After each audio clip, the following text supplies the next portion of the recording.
Welcome to Phonogenics 101, a Riotboy production hosted by Jeremy Gloff. The podcast where people who love music discuss albums track by track. Please hit subscribe, and if you'd like to support this podcast, patreon.com/Jeremy Gloff or Venmo @Jeremy Gloff. And now, on to the music.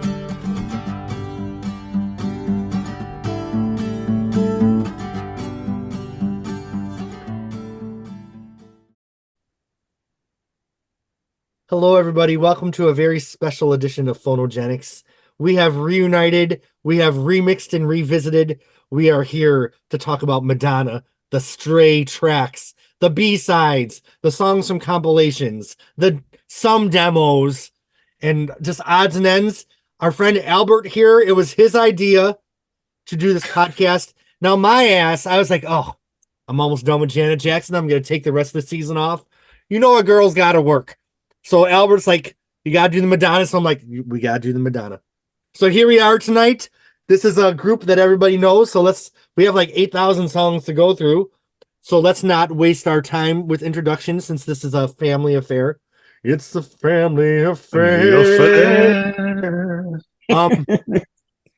So Madonna's discography. We all know the albums, but I know that in my history of being a Madonna fan, some of her B-sides, her soundtrack songs are just as important to me as some of the big hits.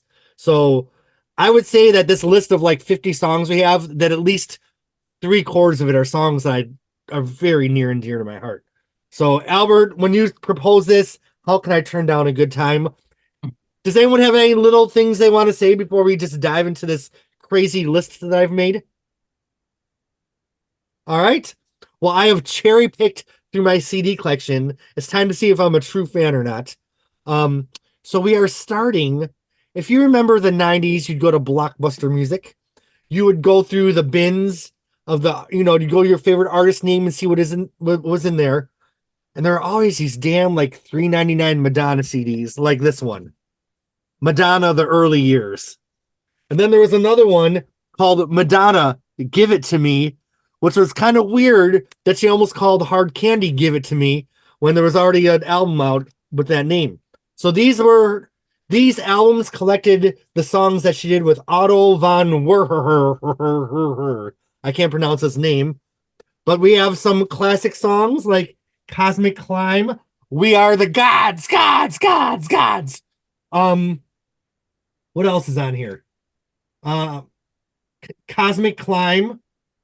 And then there's always like these weird remixes and they like kind of take her vocals and create new tracks. So this kind of is a more artsy, young, punky Madonna. I remember getting these and thinking like, okay, it's kind of cool to hear Madonna do something a little edgier before she was signed to a label. You know, if I'm going to go listen to Madonna, We Are the Gods isn't the first thing that I'd listen to. But I love that she did shit like this in New York City before she was signed. And, she always had that punk aesthetic. I think some of the more curated American Idol artists that are out these days probably didn't have that history of going into weird studios and doing weird collaborations like Madonna did in her early years. So we're going to rank these all. I think these songs are /awful, /awesome, /the worst, /the best. So what does everyone else have to say about the Otto von Werher? There's such trash. There's just such trash for me. Like, I love the beat. It takes me right back to early 80s in New York. That's fine. As I was a kid, I love the electro clash beat, but he is a mess. Like, she's cute, but not really good. And the We Are the Gods song was too much for me. Don't you like, then. I'm looking for some fun dancing out in the street. Looking for some ways just to dance to the beat. No. I mean, I like Cosmic Climb. Like, you could get me on like a casual Thursday and like, but remove his vocals and leave her vocals. But I mean, like, I could hang. That one I'll give a pass. I feel like this is the musical equivalent to A Certain Sacrifice, her movie. Yeah, it could have been the soundtrack. It could have been the soundtrack instead of Raymond Hall Must Die Today. Does anyone remember that song from the movie? Oh my god, that movie is so crazy. Does anyone else? I like Cosmic Climb. I like Cosmic Climb. Yeah. I mean, it's like it's passable, you know. It's Yeah. like, you know, Like if they played it at like an '80s night at a club, you'd probably dance to it. But right. the rest of them, I never revisit. Oh my god, I'd wet my pants if I heard that in an 80s night. Cosmic Climb? Are you crazy? If someone played Cosmic Climb instead of Into the Groove, I would have to go change my underwear. Okay, I give these thumbs up. I don't care what you bitches say. Like everything is trash and it's thumbs down for me, but Cosmic Climb is correct. If we were to remove his vocals and just leave her and the beat, it's a hit. He kind of sounds like Vincent Price. I have the luxury of coming from industrial where like terrible, unforgivable vocals are like the bar. Right. So, like it's like, this is great. You know, I was like, I don't have any issues. He's right up there with the Pointer Sisters of Mercy. Exactly. There you go. Good times. Okay, we are then moving on to this CD that came out in the 90s, Madonna. So good. Now, how wild was it to get our first glimpse into some things that Madonna had created without Otto von Werner? I remember like this CD was in heavy rotation for me. It was a big deal. Stephen Bray released it, right? Her former collaborator. I don't think she was happy about it. It had some of the original demos. Then they did like updated remixes, which were god fucking awful. Horrendous. They took a song that the music was so bad and added new music to it called Crimes of Passion. But should we talk about these as a group or song by song? I guess we'll do a song by song. I think you should do song by song because there's some wide berth here in like variations. So we start with Laugh to Keep From Crying, clearly doing her Chrissy Hind rock and roll. But it works. I better lock my door. Dun, dun, dun, dun, dun. No privacy. Fucking love it. Love it. I love it too because I feel like the Gilroys are like hidden behind there somewhere because it's just like it's so punk, but it's so good. It like I don't really see her as very punkish to me because to me she's always been dance and stuff like that. But it works. I love the way she does her voice in this song specifically because it works. It's very punk. It's very like fuck you, this and that. But the song is like the lyrics are good.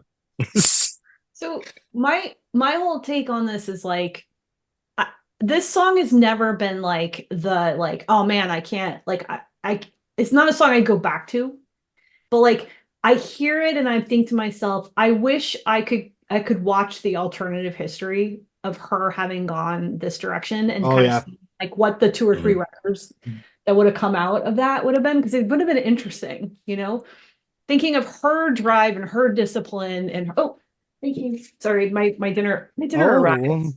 I love it. The candy shop has opened, girl. Yes. Sticky and sweet. Thank you. Okay. Thank you, waiter. I love my sugar raw. Like, you know, just thinking about like what it would have like what that alternative history might have looked like and what that content might have been. But you know, it's kind of but it's interesting to just kind of see this as like a capsule of like that era that we knew existed, that she had that sort of punk dalliance, but then ultimately didn't end up kind of going in that direction. So Albert, anything to add on this one? Yeah, I like this one too. And it's an interesting track to open this compilation with. Yeah. Like he could have opened up with the poppier Crimes of Passion, but he chose this one. So yeah, this is definitely, I've always liked the song a lot. Thumbs up everywhere? Yeah, thumbs up. Now, Crimes of Passion, I don't have much to say about. They put new music to it that's trying to sound retro. It's a great Madonna song, great catchy chorus. I love it. I'll give it a thumbs up. I don't have a lot to say. I love it too, but I feel like it's too polished for the time. Yeah. It's too polished. Like I needed it, like I needed the demo of it. You know what I mean? Because nothing wrong with it, but this would be something you would plop in between like a Virgin and True Blue, and it would sound fresh at the time. But I feel like it's a little too polished. we're gonna skip over the demos for the songs that we've talked about before, but let's go to these last two songs and talk about them as a group. We have "Stay" and then "Don't You Know," which is the lyrics that ended up on the officially released version of "Stay." So, first of all, the demo of "Stay" it's like a dream pop, like Euro synth piece of It is an magic. electro craft work vomit that is just so good. Masterpiece. Yeah, I agree. And can I mention that? Do you know what makes an appearance in this one? Wait. Did you come to bring me sorrow like all those yesterday? The Cher voice is here in the "Stay" demo. That must have been the very first time she did it then. Yeah, Could have been. First appearance like all those yesterday. When this came out, I listened to it over and over. I'm like, I can't believe Madonna made something like this. And in context, let's remember that the next thing that that got released of Madonna's after these demos was, of course, "Ray of Light," which was kind of something edgier for her in a different way. So 97, 98 was such a great time to be a fan. Albert, do you have anything to say about the "Stay" demo? I like it. I prefer it more than the Scooby Bebop album version. But of these two songs, "Don't You Know," I love "Don't You Know." The first time I heard that when I was a teenager, I don't know what it is about that song, but I love that song. What a hook, right? You made my load much. Now I'm singing the other one. You made my load. Oh, yeah. That's the lyrics to it. Yeah, you were singing it correctly. I give both these songs a huge thumbs up.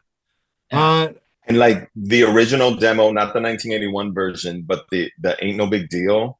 It's like I love that "Ain't No Big Deal" from '82 with "Don't You Know," with "Stay." Right. I'm very mad how none of these songs made it to the first album. Yep. And we have "I Know It" in there. Like really, like this, like I would plop "I Know It" out. I understand. But the thing is, those three songs are more powerful than "I Know It." And those three songs just fit perfectly on that first album. Sharon, don't you feel like "Stay," the original demo, "Stay" totally at a goth club? Like, oh, absolutely. Yep. Totally agree. It's dark. I love the darkness of that song. Absolutely. There's so much that Madonna can still do. Like, there's so many roads that she just hinted at that she still could go down if she would just stay the fuck away from Mike Dean, the producer. She loves Mike Dean. She loves Mike Dean. All right, any other thoughts I will add, I know you guys are kind of spoiler free on the tour. Is that right, all of you? Yes. I will just say I hope this isn't too much of a spoiler, but the version of "Burning Up" that she performs is this based on this demo. Nice. Cool. Yeah. What? Oh my God. Yeah. All right. Well, you make my life much brighter with that news. All right. So good. Well. So good. Next. From Jelly Bean's album, "What Up Ski?" Oh. We have a song. His highest charting single. I remember hearing it on the radio. I'm like, this sounds like Madonna. It was Madonna. It is. Watch where you walk, cause the sidewalk talks. Such a good freaking song, right? What you do, yeah. What you do. What you say, what you say. Cher's back. Such a bop. Totally like an 80s hit that doesn't get played a lot anymore. I was gonna say that barely burned up the charts. No, it barely burned up the charts. But I had the 45. No, it's a top 8. It's a top 20 hit. And it was funny because this week they did a retro chart back to 1986, and number 20 was "Sidewalk Talk." And I'm like, oh, it's Mom without a credit. Wow. She wrote the song. She sings the hooks. I think this was her final goodbye to Jelly Bean. Oh yeah. Yep. Okay. I give it thumbs up. Yeah. It's a bop. It's been a bop since back then. I've been playing it out for 40 years. Then we are moving on to the Vision Quest soundtrack. Oh yes.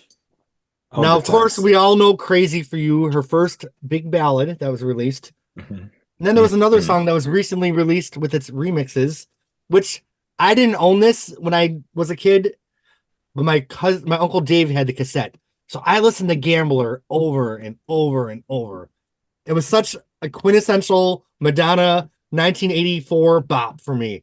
With that fucking maniac cowbell. You can't stop me now. The That Madonna bridge. bridge. This Oh, bitch, the fucking bridge. Always there with the bridge. That's true.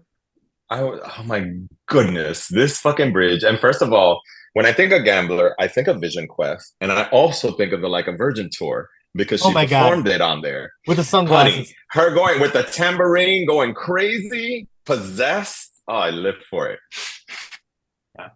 I've been meaning to ask people who would remember at the time, was Gambler, I know it wasn't released as a single commercially here, but was it played on the radio Nope. in the States?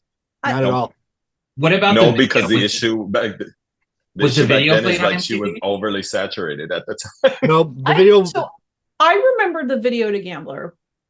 No, the video MTV. the video was played on MTV, but Yeah. the single wasn't released here. It was released overseas. It's a huge hit in Europe. But here, no, because she was overly saturated. Hence, we didn't even get Into the Groove as a single here. Could you imagine the crime of not releasing Gambler and Into the Groove in the States? I You can't. see, I feel like the Gambler video only got played like when they had a Madonna-thon. Like I don't ever remember it played as like a standalone ever. That's where I remember seeing it, the Madonna-thon. Yeah. Because I would like camp out and watch the Madonna-thon all day, and they would play the It's the best. on it. Okay, this is a I totally miss random those question. days. Totally random question, completely off topic, but was the Fever video played in the United States when it was Yes. released? No. Yes. It was? Yes. Okay, I Definitely. don't remember the Fever video. Oh, I remember the premiere. No, I've I always remembered wanted it to know by that. like MTV. I always remembered the premiere and everything. And then when like Rihanna came out with her Umbrella video and it mimicked some scenes of the Fever video, everybody brought back the Fever video again. Right. Now, of course, the single wasn't released in the United States, but Right. I remember sitting in my living room the first time I saw the Fever video. 'Cause, Okay, you know- I've always wanted to know that because I suspected that it was, but I Oh, yeah. never had any confirmation. No, but the thing is, it was released. It's the B-side of Right. B-side of Bad Girl. Yep. So, and it's a club #1 hit. Mhm. So you could get the maxi single for that. I remember at the time, like Madonna wasn't as popular, and they're like, the only thing being played in the clubs is the Fever instrumental version, like some bitchy review.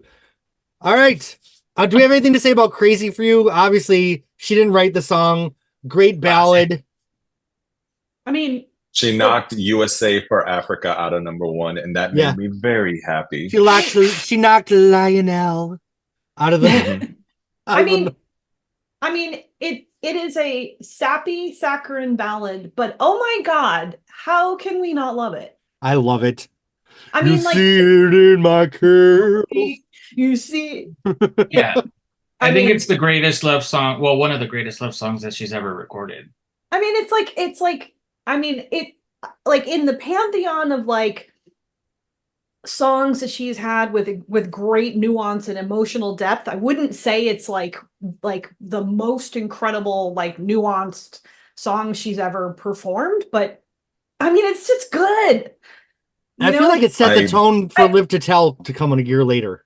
Facts, Well, Live but to Tell. Live So to this Tell, is damn. the problem. It's that like prior, like Live to Tell wasn't out yet. So when we hear "Crazy for You," everyone's just like, "Yeah, we're there," right? And then, but then then Live to Tell comes out, and it's kind of like, unfortunately, you're gonna always like compare it on that benchmark. But Right. I mean, it's a good song. It's a great, yeah. I hear it. I'm like, I'm here for it. I'm just here for it. I'm sorry. It doesn't matter. It's a sappy fine. ballad, but I'm freaking here for it. I give it 2 During thumbs the- up. Yeah. of course. During the reinvention tour, I'm she Oh, gonna yeah. dedicated it. "Crazy for You" for everybody to her legacy stands like us. Oh yeah. Yes. And I cried. I did too. bawled completely. Like I could not stop crying. My friends were like, "What the fuck is wrong with you?" I go, "You just don't understand what this song does to us, Stan." Oh, and let me tell you, the Philippines stands hardcore this song. They live for "Crazy for You." And not to mention, like, Madonna as a vocalist when she comes in, swinging room as like, what a great vocal take. There's a vulnerability, there's a sweetness there, there's an innocence. Emote, the Yeah. queen of emoting. She really did nail it, didn't she? If you think about it, she really Yeah. did. I mean, it's like you can really feel it, you know? Yeah. So Heard the Give her songwriter credit for demo that. with the extra verse. does she sing the verse or is it the songwriter? No, it's a songwriter. Oh no, I never heard that. I Oh, haven't. I okay, it's haven't on seen that. YouTube. It's pretty interesting. Okay. I'm gonna look. We always have our homework assignments after the podcast, so I'll definitely check that out. All right, so 84, we're getting bombarded with Madonna music, and I loved every moment of it. But Mhm, the mhm. third single from Like a Virgin, of course, was Angel. But the B-side to Angel on the 12-inch single was, of course, Into the Groove. Mhm. So that's where we got our song from Desperately Seeking Susan. What the fuck can you say about Into the Groove? I mean, I can't even. I just want to go up and do this next to the bathroom air thing. Like, Yes. Oh, Yep. yes. I want to dance. How many times have you danced like this in the club? Oh yeah, this. Like, Yep. Who doesn't do that? Oh, Who yeah. does? And add a spin, babe. Yeah. Oh, yeah. I can't even Um, tell you how many times like I wanted to recreate that scene. It's interesting though, if you listen back to the original mix of Into the Groove, I feel like we've gotten so used to the You Can Dance version with like the piano solo. That's interesting to actually go back to that original single mix from 1984, 85. That was 85, right? Into the Groove. Correct. hmm I Yeah. prefer that. I prefer the original version. Yeah, it definitely has a. I need. I need my piano. You need Shep Pettibone. You know. The issue was that performance in Ciao Italia of that song Oh yeah. is why I need the piano version. It's just and like I love long songs, so this was great. The biggest club record of the 80s is Into the Groove. Her first #1 song in the UK is Into the Groove. It was a B-side of the vinyl here, and the vinyl went gold. And she re-released Like a Virgin in the UK with Into the Groove on the official track list of the album. Yeah. I think it's the greatest B-side of all time. I mean, I can't. I mean, if you guys can name a better Over one. Erotic City. Into the Groove in Oh. Erotic City. That's what I was gonna say. Oh, that's a Boom. hard Vogue. one. They're like this. They're like Oh. this. Vogue. Oh, Vogue is the B-side to Oh, keep it no! together. It was supposed to be. well, it wasn't officially the B-side. So oh god, Erotic City. I forgot about that. I'm gonna stick with Into the Groove. I think it's one of the greatest, not only songs from the '80s, but just I think it's one of the greatest dance songs ever. Yeah. Yes, I mean, it's big just- time. I mean, you can't. What else can you say? It's And just what- Was it a Madonna soul write or was it a co-write with Stephen Bray? it was a co-write. It was a co-write? Okay. All right, so it's Madonna. We all give Into the Groove 2 thumbs up, right? Or I like when Madonna calls it Get Into the Groove, like she extends the title. Right. But she wrote the lyrics. So if she says it's Get Into the Groove, that's what we're going to call it. It's just like, guys, I'm doing my new record, Get Into the Groove. All right. So the last single comes out from the Like a Virgin album. We get a 12-inch. The song was originally released on a compilation called Revenge of the Killer Bees, Volume 2, I believe. But if you're a Madonna fan, you could also get it on the Dress You Up 12-inch, an outtake from her first album.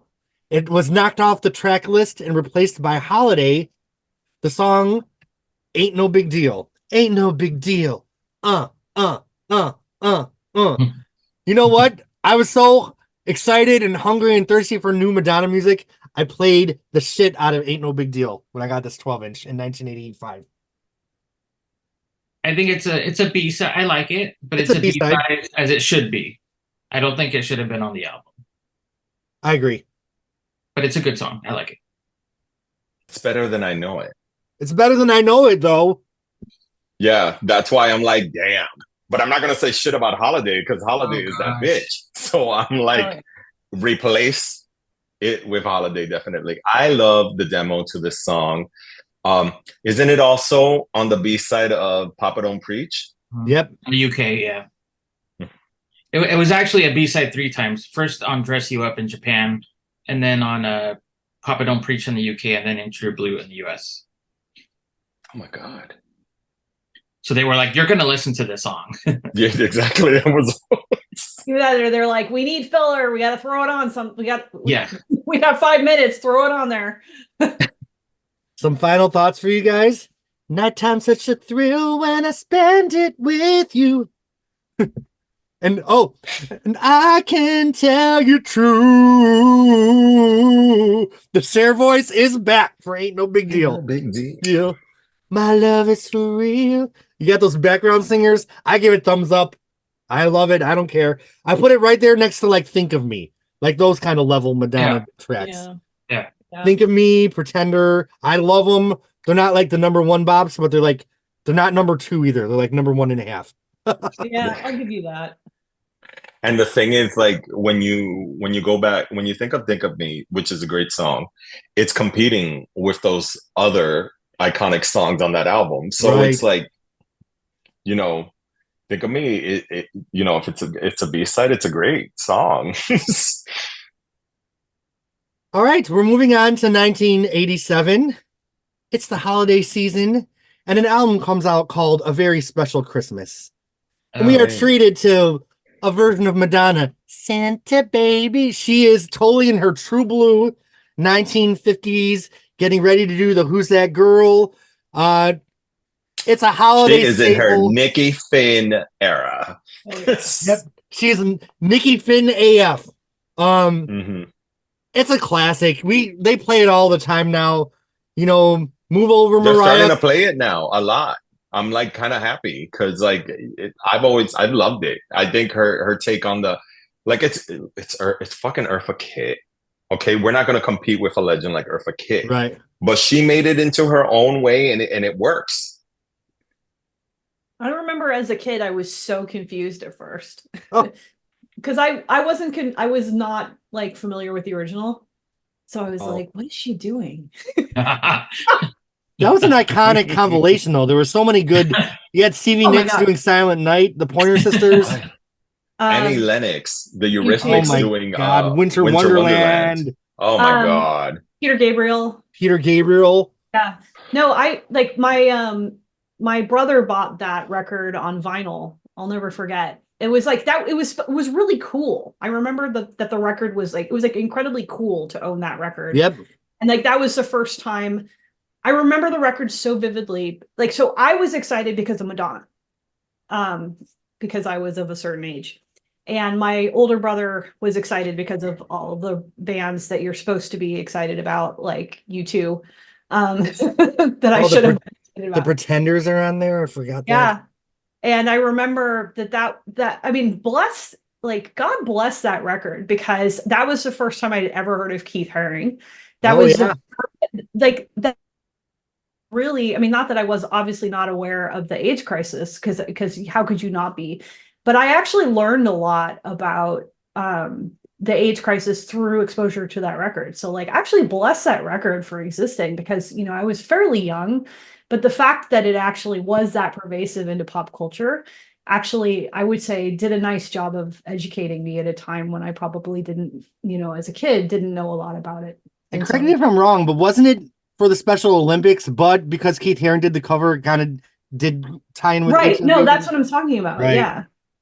We also have, of course, Run DMC with the classic Christmas and Hollis. These are all like have become like Christmas and Hollis is everything. Oh my God, Christmas and Hollis! Oh, you know what? We could do a podcast. That. We could do a podcast on this album next Christmas. All right, Santa Baby. Any other thoughts? Thumbs up. Oh my God, 2 thumbs up. All right, so I'm going into Record Giant. It's 1988, or no, late 1987. I apologize. And all of a sudden, that's before the internet, so a new album would just show up out of nowhere. So out of nowhere, there's this new Madonna album called You Can Dance. But it has all songs I've heard before. This one, you know, we're all used to the remix album now because we have Paula Abdul. What was it? Shut Up and Dance. Jody Watley had a remix album. But the first one to do it, Madonna. Except, the Rhythmics had Touch Dance, which is like an little EP.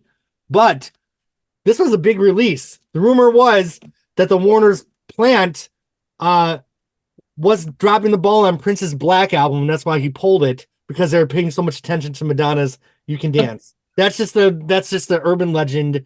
I'm sure the Prince fans don't have to jump on me. It's just something I read somewhere. I know there's other stories.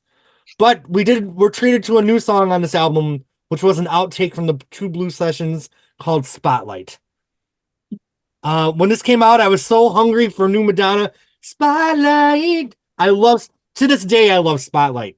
It might be Holiday Junior or whatever, but I fucking love it. So what do you guys think of this one? I love it. I love how you have the single edits version too. Oh yeah, that is the single edits version, isn't it? I pulled it. Oh, sorry. I pulled it. I did my cherry picking, and I didn't realize I pulled the version where the songs fade out instead of going into each other. So apparently I didn't realize this until I started joining this podcast that appreciating Spotlight was apparently a highly controversial thing in the community. But I love Spotlight. I've always loved Spotlight. I mean, it is, like it's a little bit of a basic song, but I freaking love that song. Dude, what if she opened anybody that doesn't like it?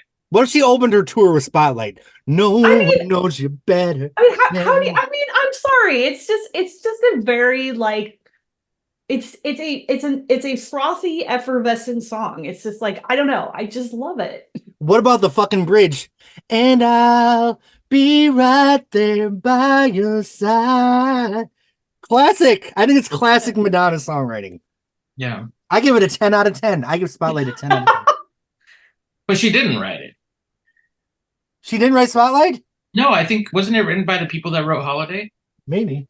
Well, I mean, it's just, I mean, like I remember, so in my case, it was Music Plus. Jeffrey would know this. It was on Golden West and Westminster, I think. And I remember walking in and it was a similar thing. I didn't even know that the record existed. I walked in and I got the cassette and I was just like, ooh, Madonna dance mixes. Okay. I was wrong. She co-wrote it. Yep. Madonna, Stephen Bray, and Curtis Hudson, Yeah. who did write Holiday, right? Yeah. Yeah, it's a great song. Should have been a proper single. Yep, should have been a single. It had radio airplay and it wasn't even a single. It was top 30 in pop. It was so good. It was just so good. And it got released in Japan as a Mitsubishi commercial, correct? All right, I give Spotlight like 2 thumbs and 2 legs up. That's how much I love it. I think the song is a thumbs up, but I have a love-hate relationship. Before we decided to do this retro thing, I was feeling it. So I was like, I'll listen to Spotlight. I love that album overall because we get the Where's the Party remix and over extended mixes that is Puerto just Rico. everything. Oh my God. Exactly. Every time those ladies scream Puerto Rico, I'm here like, Puerto Rico. Oh my God. Like when the kiddies, a couple of years ago, I was on a forum and we had non-singles and album tracks, and they were hating on Where's the Party, and I just wanted to kill because that song is everything to me, and I hate with a passion that anybody would hate it because it's such a bop. Yeah. That should have been the 6th single, to be honest. It should have been a single. I honestly, I thought it was a single because it got airplay left and right down here in Miami. You know why? It's because they can't make a party last all night. That's facts. Facts. Very true. All right, so next we're going to move on to a collaboration. Madonna wrote the song for the True Blue sessions, but she gave it to her friend who recently passed away, Nick Cave. Rest in peace, King. May he rest in peace. He was so beautiful. Oh, he was so beautiful. Yes, he was. Yes, those big lips. I'm like, just marry me. Oh. Kiss me, marry me.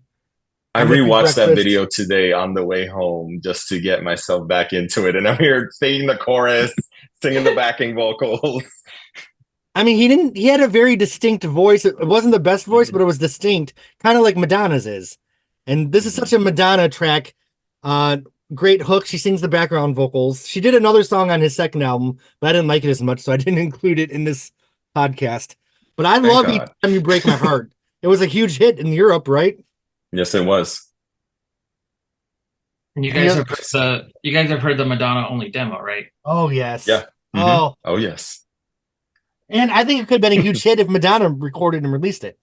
Yeah. Of course. So yeah. You should have stuck it on the Who's That Girl soundtrack and released it. Oh my God. And Lost Can't Stop. But I do love me some Can't Stop. I love Can't Stop. Another great bridge. I feel like I honestly think the bridge to Can't Stop is probably her greatest 80s bridge. ever, and that's No, no, and I will stand on that hill. no, because Live to Tell's bridge ends Oh, careers. oh my Live to God. Tell's bridge Okay, ends I will change careers. that Oh to my her God, best it's true. upbeat Yes. bridge. No, you're absolutely right. It's a very good bridge. I will Oh. not say it, but God. my It's a bitch bridge that in can't Live stop. to Tell. Don't be afraid to Yes. try. Oh my Yes, honey. God. So good. It's My silk. dream in life. My dream in life is to meet a man, fall in love, and just dance together on the dance floor to that bridge, looking in each other's eyes. All right, good times. Mm. Can't Yeah, stop. people talk shit about Can't Stop all the time, and I don't get it. I feel like that. I don't get it either. I don't. Unacceptable. Not in my presence, bitch. All right, we are moving into the 90s. Whoop, Like a whoop. Prayer was a huge album, and then this compilation came out to raise awareness for HIV called Okay. Red Hot and Dance. Mhm. Too So it's funky. Too funky. George Michael was on this. Oh my God. Oh. Would you like to seduce me? There is a song from Madonna on here called "Supernatural" with a Sly and Robbie remix. Now, Okay, did we talk about Supernatural as the B-side, or are we talking about like... See, I discovered it as this first, and then I realized no, later. No. We have to talk about the B-side. I'm sorry. This is like the one place where Sharon gets to interject. Yeah, well, That's I was gonna segue to that.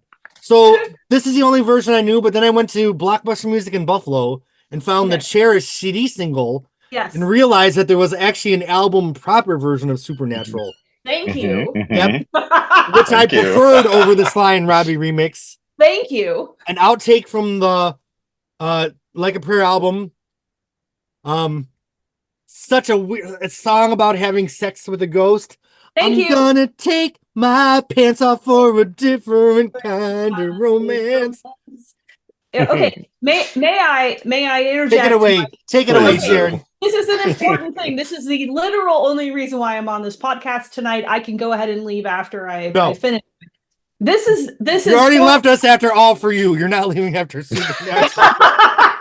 I'm not allowed to leave, unfortunately, after this. But apparently, for some reason that I don't quite understand, the rest of you think I have like things that are worth saying beyond this particular song. I don't know why, but I'll just indulge you. Anyway, this song is objectively the most goth song that Madonna ever recorded. And the reason is that the plot of this song is Madonna has sex with a ghost and then, for reasons unknown, conceive a ghost baby. I don't know how this song got written, but that is literally the plot of the song because that is the lyrics. The lyrics of the song, and I don't understand why, because I bought the Cherish single again at this Music Plus that I mentioned earlier. I don't remember why. And I remember being on a plane flying to the East Coast with my family, listening to this cassette single over and over again. I was listening to Cherish and then the B-side. And the funny thing is I couldn't even remember what the A-side was because we were talking about this on an earlier podcast. I literally, because Supernatural, for whatever reason, was my jam.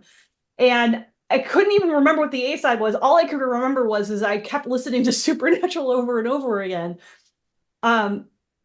But like for whatever reason, Madonna has this relationship with a ghost, and then they have a ghost baby. And I'm like, to this day, I'm like, why are y'all goths dancing to Frozen when you could be dancing to this song about her having sex with a ghost?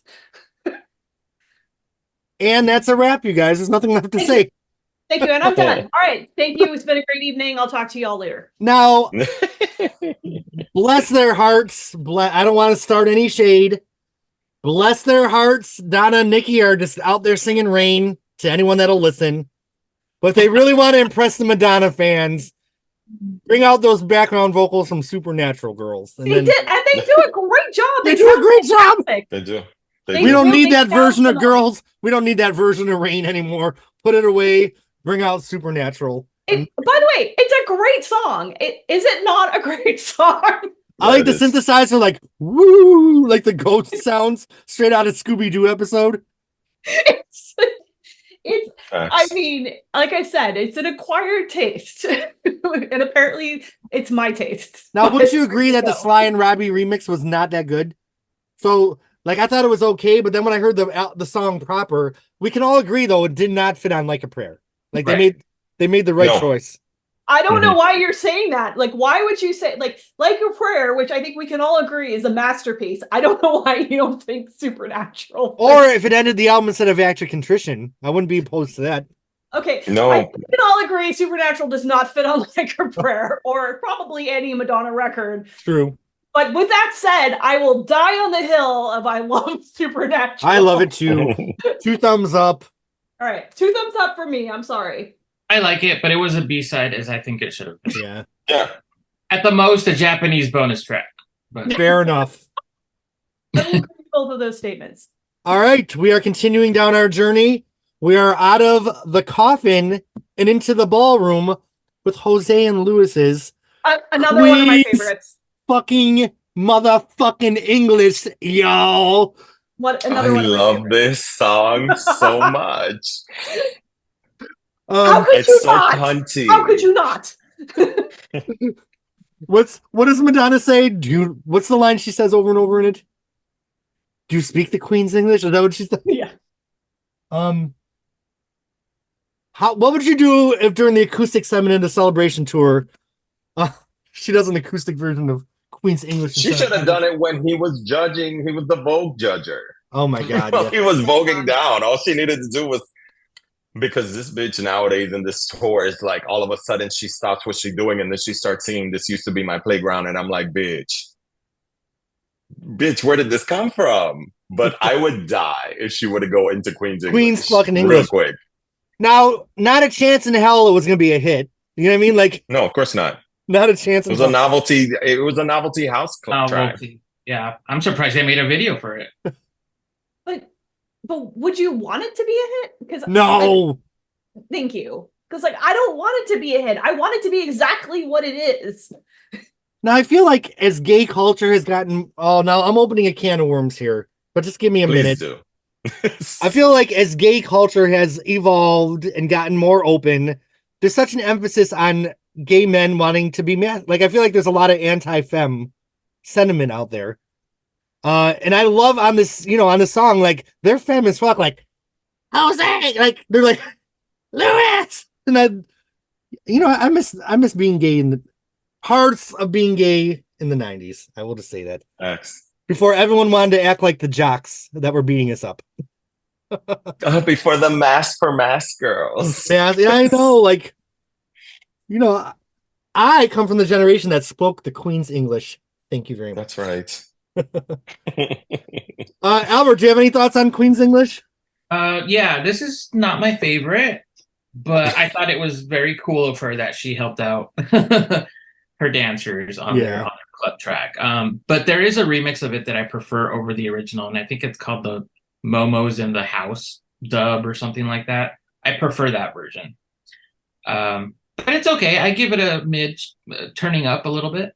I mean, what do you think she thought of the song when she probably just is like, fuck it, I'll do it. Like, whatever. Yeah. I don't think she thought much about it. So the Blonde Ambition tour is over. I'm in study hall with my cousin Josh, who sadly passed away.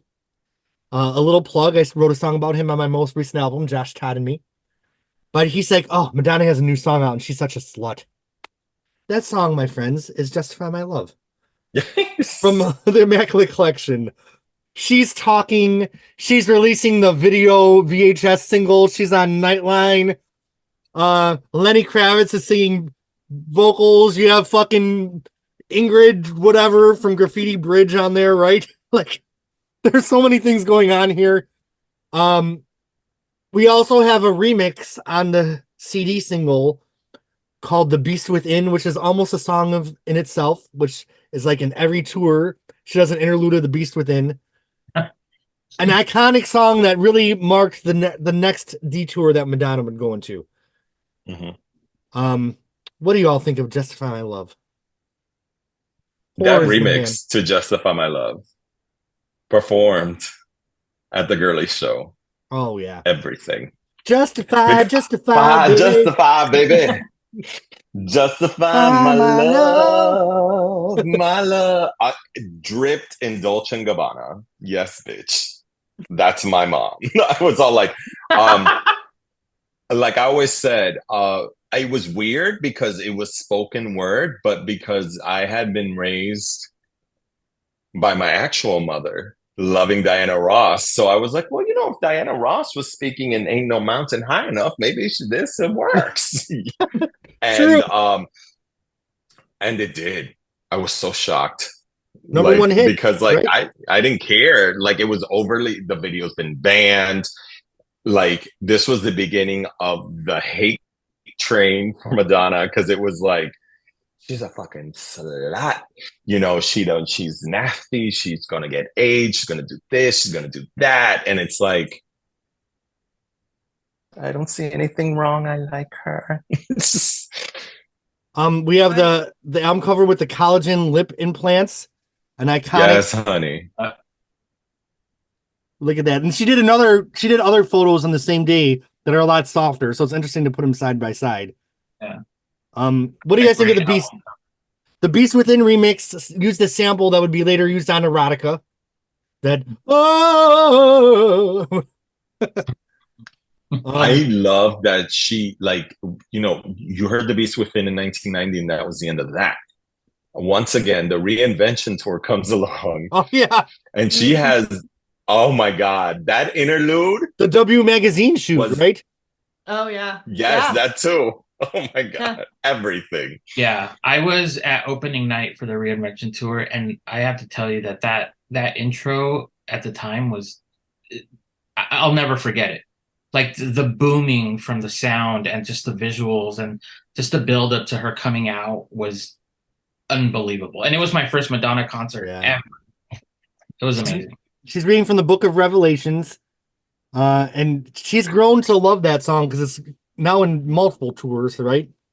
Mm-hmm. I feel like Just How I Love, an iconic change of direction from Madonna. 2 thumbs up, right? Is there anybody that? I mean, I wish I had more hands. Yeah.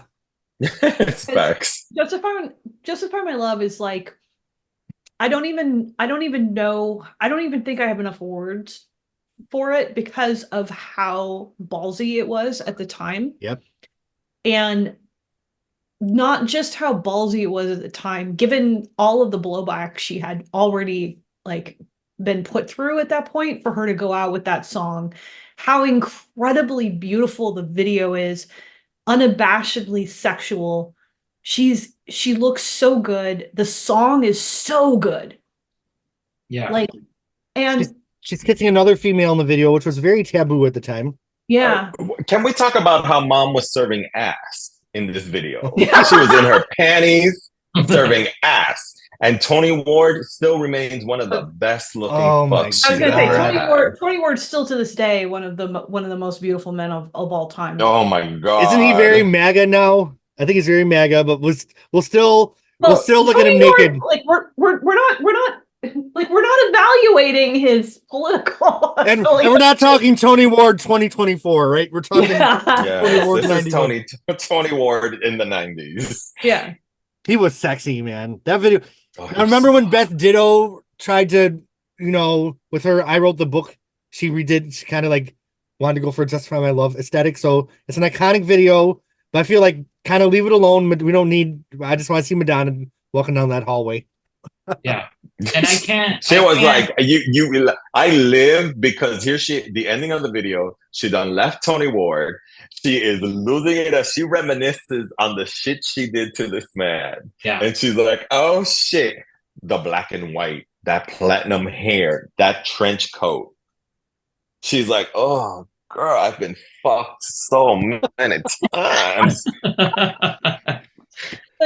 I was like, I don't know. I find, I'm gay, so I find shit like that so empowering. When I always say I'm a child of Madonna, so whenever I see a woman exude their sexual powerness, it makes me happy. I mean, how many people have ever left a hookup like that? I'm like, you walk your car, you're like, I just got mine. Bitch, I have left hotel rooms and have walked the wall just to imitate this video. So please, I know. I didn't have a trench coat, but I was like, oh my God. Oh. But It's stupid shit thing- that Madonna fags do all the time. And I will Like- say that I can't imagine anybody else singing this song and pulling it off, because No. I've heard cover versions. I've heard Ingrid Chavez's version, and it's unbeatable, really. Nice Madonna. try, right? Nice try. I'm surprised Nikki and Donna haven't tried to do a version on their tour. I don't think they could pull it off. I mean, her voice was so perfectly suited for this song. I don't even think like Janet could pull it off. I can't think of anybody else. Definitely not Janet, because Janet has that sweetness. Like the thing about Madonna is the sexual maturity of it. Mhm. You know, of the like there's just something that like there at no point in the way that she communicates in the song and in the video do you have any doubt that she's not in complete control Oh, right. her position in the story. She's or totally a her top own- the whole video. yeah, in her own sexuality. Top. She's topping. she starts and ends. She's topping. She's You know, topping she fucked Tony Ward. Completely Tony Ward topping. for sure. Of Like, course she she's did. topping Tony Ward in all senses. Oh, But goodness.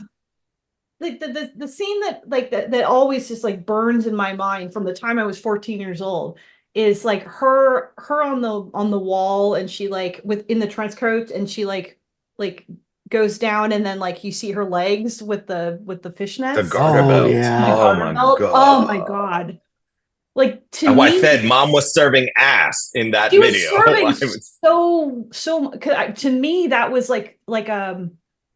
it was like a sexual awakening moment, because I had never I was a young teenager at that point. Such a moment for me to sort of see a woman like that, to sort yeah. of like kind of like a peekaboo moment of like, wow, you know, like the like to me it was such a powerful thing of like, you know, that like she was choosing to reveal when she like she had complete control over what she was revealing when she wanted to reveal, you know. And Yep. it was like to me Justify My Love was just so revelatory as a Yep. woman. And I want to give her all the props for that. And I think that it was like a massive moment, not just for the gay community, but also for women. And I don't want that to get lost, you know? Right. So, And let's not forget the Wayne's World parody also. oh my We got God, the I love unit that on video. that guy. That was so I love good. that Michael video. Myers. All right. Well, if you didn't have enough with Justify My Love, RESCUE me. Only you can Love. rescue me. Love. I actually love that song more than Justify My Love. I Great. will go back to it and I quote every word, and I feel like her vocals are fire when she hits the Rescue chorus. me. I was like, oh, that's why, like, come on, when this fucking bitch done teased the song for the Madam X tour, and all we got was a cute little interlude. No, bitch, mom, please, for the love of God, I need that song to be performed by you, please. She's talking in the verses again, so it was interesting because, you know, kind of continued the aesthetic of Justify My Love with the spoken word verses. You have the rain sounds, another great bridge. Love is understanding. It's hard to believe. It's hard to believe life can be so, So demanding. demanding. I'm sending out an SO. Oh my God, it la rabia en la pussy that I get. Nikki and when I hear Donna. it, RESCU and me. Only you can rescue me. Hey, Nikki and Donna serving their best lives in the song. And they were very delayed on releasing the single. If they were to release the video, I think it would have been another #1 hit. They were severely late when that's why the song debuted at 15 and then peaked at 9 the next week, because they waited months. Yeah. That was Warner Brothers' second fuck up after not releasing Into the Groove here in the States. Mm-hmm. And So it's Spotlight. like it was like by the time, like had they released it honestly a month before, it would have been a top 5 single and Yeah. a strong one because radio was there for it. So it was like you guys are the worst. So the reason for that, worst. there's actually a reason for that. It wasn't going to be released at all, but it's because radio started playing it that Warner's was finally like, okay, let's get this out. Mhm. But it was late. It was definitely late. It was I remember mad being a late and teenager. gold single, so I'm happy. I remember being a teenager looking up the word fascist in the dictionary. Yeah. Masochist. Like, I'm like, what do all these words mean? So any other thoughts on Rescue Me? Albert, do you like this one? I love this song. I think her voice is in a form that we haven't heard before or since this. And I think it's because she was coming off the tour that her voice was really hoarse and raspy. Oh, yeah. So she For me, it's very Dick Tracy because she practiced a lot. She was finishing up Dick Tracy at around the time. So I feel like this is the Stephen Sondheim effect. She walked out of the vocal booth of More and walked into the She was feeling it. She was feeling it. Yeah, it's a great song. As she should. And everyone wants her to perform it, but I don't see her doing it. I don't either. For whatever reason. No, I don't either.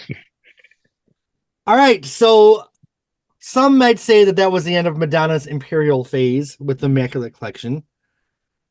And then we get an album called Barcelona Gold, which had a song on it that was featured in the movie A League of Their Own. There was also the CD single, which had a little bit different mix. The summer of 92, we were anticipating a new Madonna album that fall, but in the meantime, this was the era where we started getting soundtrack songs between the releases. We got a video where she was looking a little bit older. Her eyebrows were a lot different than we were used to. The photo album's changing pages. Boy George is being salty, saying that he ripped off her video. Boy George, no one saw your video, girl. I love Boy George, but no one saw that video. No one saw it, but she did rip it off. Do you think she ripped it? Oh, yeah. It's like shot for shot. Like if you go back and look, it's incredible to me that she pulled that off and nobody said anything about it besides Boy George. Boy George had a lot to say about it. Okay, well, I take it back then. I love me some Boy George, so. This used to be my... Talk about a dirge. This song's a dirge, but it's beautiful. I love this song. Love it. Her 10th number one song. Her most forgotten number one song. But it's such a great song. It is. And like, once again, the Academy didn't think it was worth getting a nomination over this. Like, A League of Their Own is I love how A League of Their Own is a cult classic. Everybody loves that movie. Yep. Everybody loves Madonna in All the Way May. Everybody loves Rosie O'Donnell, Tom Hanks, Gina Davis, what's her face, Lori Petty. They all love these characters. It is so quotable. It is really quotable. Like, there's no crying in baseball. It's I love this song. It's a great ballad. It's so poignant. It's so sad. And I should have known better as a Madonna stan, because she served this type of sadness and this type of low-key video before in Live to Tell, and then she came like a juggernaut with the True Blue album and Papa Don't Preach. Right. I should have known better that Erotica was coming. Yeah. This is my brother's favorite. And this is Shep Pettibone being so soft. This is my brother's favorite Madonna song. Good times. So I remember when it hit number one, I was so happy because you could feel like something kind of was changing with Madonna and changing with culture at the time. Yeah. So I was glad that she was on top. This song hits harder to me almost now, being much older, and I'm getting a little tinge even thinking about this shit because life's hard, man. Life's hard. This used to be my playground. Let's move on before I fucking turn. It's like a fine wine. It gets better with age. Yeah, it does. That's why we faggots are screaming that we want to hear the song. But the video, like the video with her in the field, her hair, like so beautiful. I never saw the Boy George video, so I'm fine. But the turning of the pages was everything to me. Like her face behind that veil. Oh. As she sang the song, just hit me hard. Yeah, it's a great song. And I will say it makes me so upset that she ignores these songs because she like casually, leisurely drops like a huge hit and then she forgets about it. Yeah. Where like other artists would kill to have a #1 ballad hit Yep. like that. She's like, Yep. yeah. Yeah. Anyway. Same thing with I'll Remember, which we'll get I was about to say the same thing. Yep. Oh my god. Well, we are halfway through, so I think we're gonna power through this, y'all. A couple months later, a book came out called Sex. Inside the book was a little CD single called Erotic, which was a remix of the song Erotica, where you can use the cage. I've got a lot of rope. I'm not full of rage. I'm full of hope. A nice alternate version of Erotica. People consider this a standalone song. What do you guys think of Erotic? Fun bonus. I like it. I don't consider it a standalone song. Just a different, like a remix. That's what I consider. Yeah, that's how I see it too. Mhm. Yeah. All right. Well, we talked about Erotica in depth on 2 different podcasts, so we will move on. But I do give Erotic thumbs up. Yeah. It's a different flavor. If And you bought- I give a double thumbs up to You Thrill Me. Oh, yes. The demo that was done on the Confessions tour, the best version of Erotica ever. Hands down. Hands down. Between that version and the Candy Shop mashup, those are my Erotica versions for me when it comes to performance. But Mom looks so good. That choreography. I think that might be one of my favorite top 5 Madonna moments of all time. I always say that lives rent free in my mind forever. That is in her top 5 best performances of all time for me. I love that so much that I taped it off the TV and burned a CD of it before it was released. As you should. Okay. So Erotica came out, yada, yada, yada. We know all that. Mhm. Then a compilation came out called Just Say Row, where you got a song that was an outtake from the Erotica album, which she did mention in the press leading up to the album. She said she had a song called Goodbye to Innocence. She quoted the song, and then it wasn't on the album because the instrumental turned into Fever, I believe. But this is the original song. She's talking. There's a chorus. What do you guys think of Goodbye to Innocence? 15 out of 10 for me personally. I don't want to say goodbye. The mashup between this and Up and Down Sweet Yeah. created this remix. I remember I was 16, and there was this gay bar that, look, I was like, I just want to listen to music, please. I'm not going to drink. Just let me listen to music. So the owner was fine with it. This song came up, and I have been a fan since 93 of this song. Of this, like the 13 plus minute version of this song with Up and Down. So everything. So on the Rain CD single, there was a song called Up Down Sweet, which is basically a remix of Goodbye to Innocence. And Madonna for 15 minutes or 13 minutes saying up, down, up, down, up, down. You know what? Up. I listened to that so many times that I knew the whole fucking song. Like I knew when the music changed.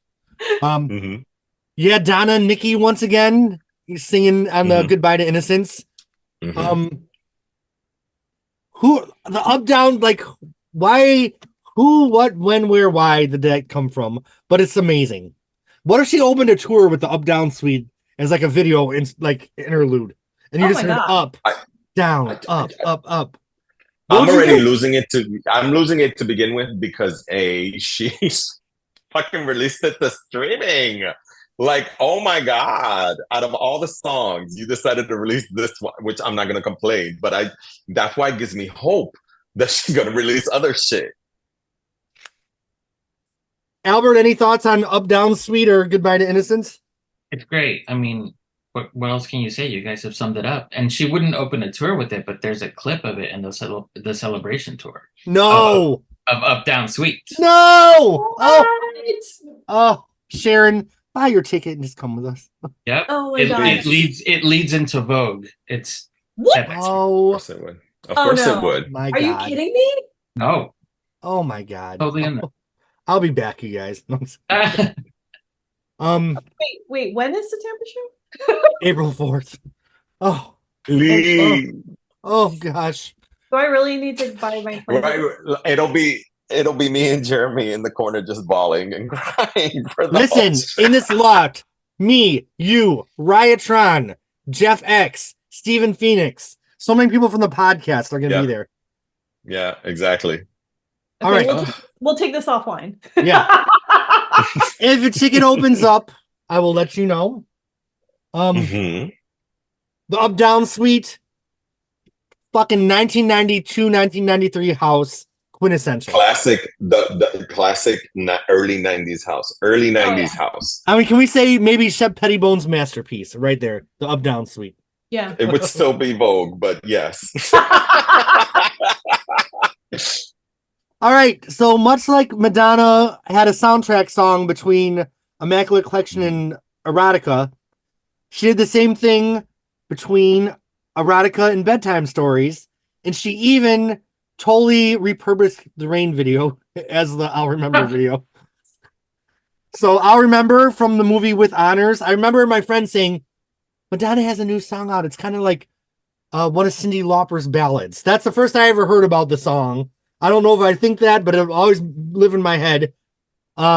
Definitely after the controversy of the sex era in Erotica, it was definitely maybe an intentional softening of her image, even though she went on David Letterman during the promotion of the single. Fucked everything up. Fucked everything up.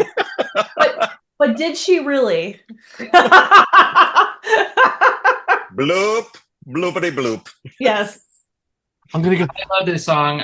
Can I speak first? I just want to say, like, yes, please. 20 out of 10. I'm so upset that she has never. I don't think she's ever even acknowledged the title of this song. And it was, I think it was 4 weeks at number 2. It was so close to being number 1. It was huge hit, ginormous. And again, the Academy Awards, nothing. I don't get it. I don't get it either. I don't understand. Like, she wasn't going to win. Against her. She wasn't going to win because Can You Feel the Love Tonight? But still, nomination. A nomination is what I needed. It makes me mad because other stands like to flex their Oscar nominations or their Oscar wins. And I'm like, look, what do you want me to do? She sang on 2 Oscar-winning songs. But she fucked it up with Masterpiece. Let me stay quiet. That would have been her Oscar right there. Well, I feel like so many people attribute like Take a Bow and You'll See as like pave the way for Evita, but I think you can trace that back even further to I'll Remember. I think this is when her kind of new pathway really started that continued through Bedtime Stories and Something to Remember onto Evita, and then eventually to Ray of Light. Yeah, and I think I remember reading that the only reason she recorded this song was for Alec Kishishian because he directed With Honors. Right. So it just, again, I'm just so fascinated that she does these almost throwaway song moments and then she moves on. I'm like, how can you move on? And wasn't this a co-write with our beloved Patrick Leonard? Yep. Of course it was. Yep. You could tell it's him right off the bat. Beautiful song. Beautiful synthesizers, great vocal. I do wish the video, she looks so yeah. good. Like, yes, it was a rehash of Rain, but oh my God, just that little, very short black hair looked really nice. She was in something of, what Isabella Rossellini was wearing during Death Becomes Her, something like that. And I thought she just looked so good. And it was a huge hit. Had, you maldita sea, I swear by all for one, I still love you, but you blocked my bitch from going to number 1. Once again, Mom peaks at 2. But yes, is it a forgotten hit? It's not forgotten by the fans. It's just forgotten by her. Right. But the thing is, like, this bitch has so many hits. How can you remember them all? I'll remember it. Yeah. Of course. It's what we do. Yeah. And it should have been on GH2. I mean, I know it was on Something to Remember, but she never puts it on her compilation. So I think it's a little forgotten by the general public. I never people talk about it. Let me just say that I mean it's hard to know for sure what she thinks of the song. It's possible she might think of it as a throwaway. It's hard to say. But in the if you're judging things on a continuum between, say, Saccharine and Live to Tell, right? Like, I don't know that this is like Live to Tell like level, but like it's a really good song and it actually has a lot of depth and nuance to it. Like there's Yeah. like it's an actually like it has a lot, like if you sit there, there's a lot there in the song that like and she delivers it really like it's a song that like I will return to like Yeah. periodically because it actually has it'll really hit you, particularly like if you're in a you know um if you're in a moment where the lyrics are kind of meaningful to you for whatever situation you're in, like I love the idea, like, now that I'm standing on my own, like I feel I wish she hadn't, kind of like, dusted it under the rug because it really does have a lot of meaning, like to me personally. So um I just think I just think that it's such a great song, and it's a little bit understated. That may be Yeah. part of it. Like from a like musically it's a little understated. Like her vocal delivery is, I think, really well done, but it's maybe not the most like pyrotechnically the most amazing vocal delivery she's ever done, but But it's it's just definitely sincere. but yeah, exactly. It has so Very much sincere. sincerity to it, Yeah.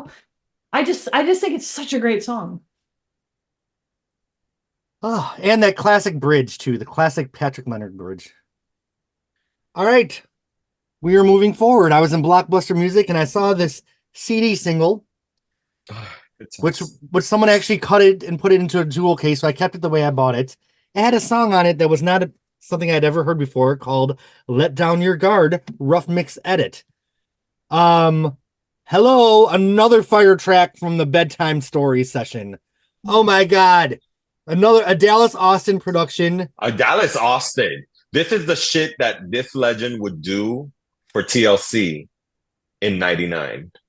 Because this was so fan mail to me Yeah, when I Yeah. first heard it. I was like, oh my God. Dallas, like you could tell it's Dallas Austin too. yep. Like I was like, oh, this is so Dallas Austin. And I love it. Bedtime Stories is my favorite Madonna album. So all these oh my God. When I finally, like, I didn't know back then when it was out that there was these songs out on it. But when you grow into an adult and you have access to do stuff and watch and see, I lost it. I was like, why are these not out? And Why was she keeping these hidden? and let's mention the other one since we're going like in chronological order. Years later, she released Remixed and Revisited with a Bedtime Facts. Stories outtake called "Your Honesty," which is another great Bitch, how track. that is hit. It's a hit. It's a huge hit. All It's she your needed to do was release it. honesty. See, With exactly. you, I got no choice. It's your honesty. It's your honesty. I Oh, love it's both such a these flop. songs. Albert, I'm curious what you think. No, I mean, yeah, I love these songs too, and they should have. Your Honesty should have been a B-side at the least at the time. Mhm. Yeah. Let Down Your Guard, I love as well. Funnily enough, it wasn't on the USA single, so I didn't hear it until years later Mhm. when I found out about imports and all that. But Right. yeah, these are great bonus tracks to have for the era. All right, Sharon, any parting thoughts before we keep moving through the hands of time? I really like Let Down Your Guard a lot. That was one that I didn't encounter until many years later, but I think it was a nice addition to that era. Well, not all that glitters is gold, because another Bedtime Stories outtake did Oh, show up on this compilation called The Carnival, and it's called Freedom, and it has a background chorus that sounds more bored than anything in the world. Ba-da, ba-ba. Ba-da. I mean, one of the worst fucking songs I've ever heard. Our friend Jeff put it in the chat. He's like, oh, I never heard this demo. I'm like, that wasn't a demo. That was released on the Carnival compilation. This is a true blue release. Freedom. I don't get it. Like, was it a live recording? It just sounds so off to me. I feel like that club in Harlem that she was Yeah. singing on in the secret video is where they recorded. Yeah, Fucking- was this done during takes? I don't understand. Like one of the first time I heard it, I just couldn't believe how fucking bad it was. Sorry, Madonna. 'Cause you I've probably never think liked this song. I've never No, liked it. me neither. No, no justice for freedom. bitch. No, ma'am. Every incarnation of freedom is shitty. Well, yeah, but I will take this one over the Rebel Heart demo. Oh, Revolution. No, there's a No song freedom. called Freedom. Oh, you're There's right. a song called Freedom. It's bad too. Oh, like George Michael said, I don't want your freedom, Madonna. Either fucking version, I don't want it. All right. She then released a compilation called Something to Remember, which had Love it. 3 new tracks. I Want You, a cover of the Marvin Gaye song, done with Massive Attack. It was supposed to be the first single, but some shit happened, but beautiful video. You'll See, which was the sequel to Take a Bow, and then One More Chance. So I'll go first. Love I Want You. I remember sitting during a snowstorm in Buffalo waiting to go to a rave. You'll See her vocals. Everyone was talking about how she had her vocal lessons, and these are the new Madonna vocals. Very powerful. And I always thought One More Chance was a big turd. So there's my review. Oh Lord. I don't understand the hate for One More Chance. I fucking love One More Chance, and I will die on that hill every day because, like, for me, she's so vulnerable on that record. Like, she's begging this man to give her one more chance. I feel like it sounds like an adult contemporary Celine Dion outtake, which I don't know. I live for it. Like, I love that song to death because it's so, like, it speaks to me. I feel the way I about must have been pathetic. I feel about One More Chance the way Madonna felt about Kevin Costner backstage at the Blonde Ambition tour. Oh my God. So continuing, Love. I love Marvin Gaye. And it is so hard to do a remake of a Marvin Gaye song.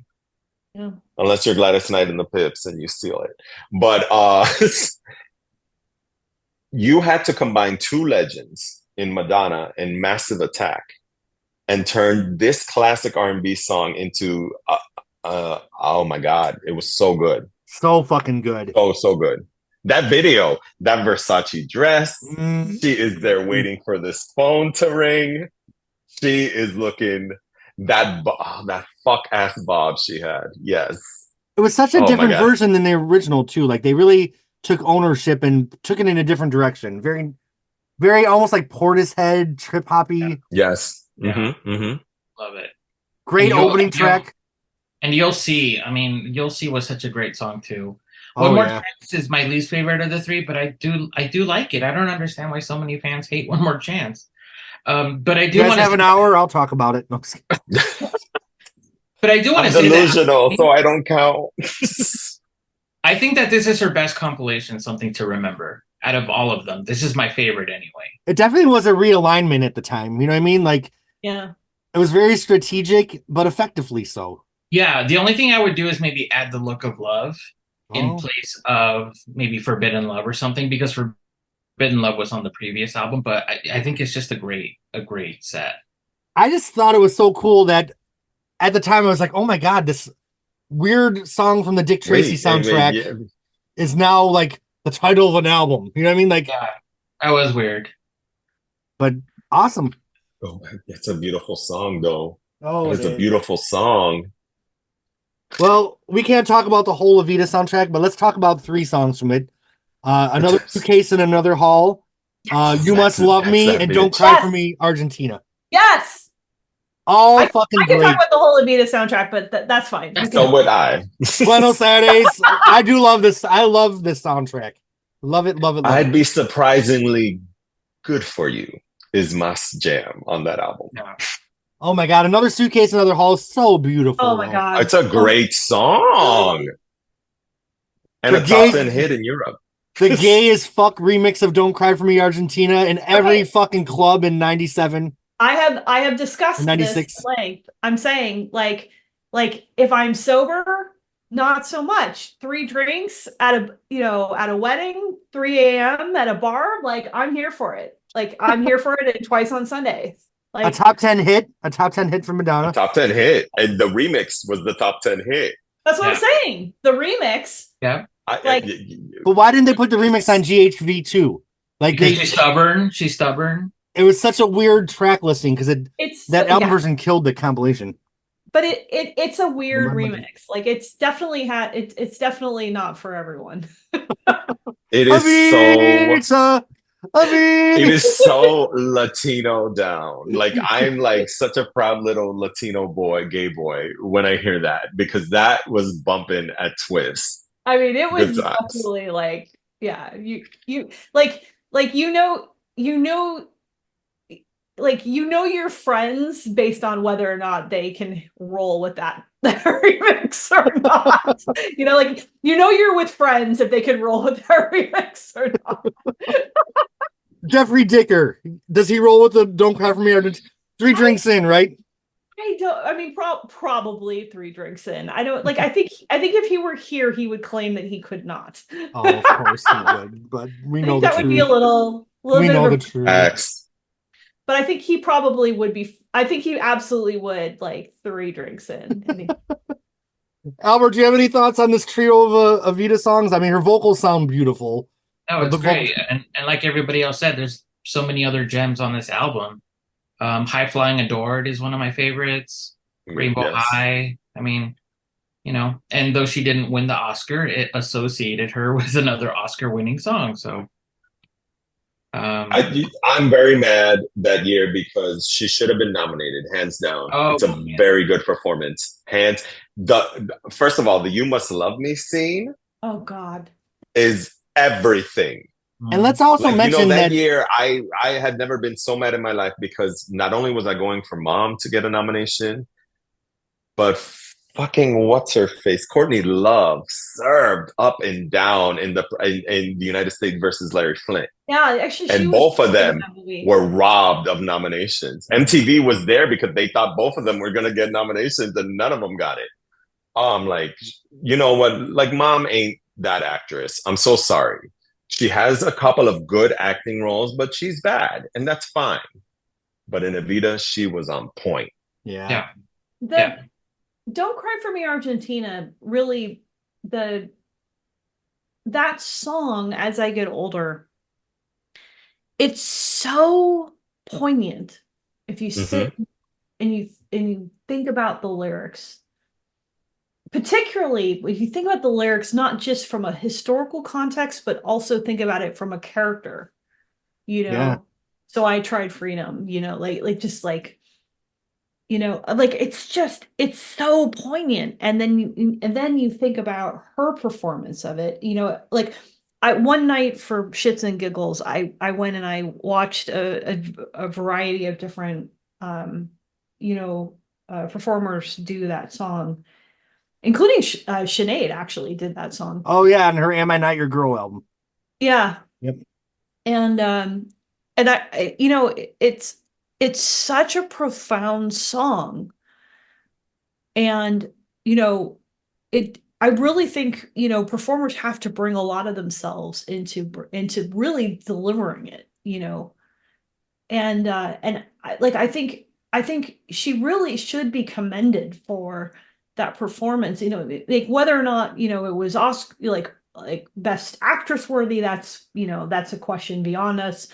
Like the Oscar nomination thing, it's like whether or not she was cheated, like that's a topic of an entirely different conversation, podcast. But that was a hard scene to deliver, and she really should be commended for that.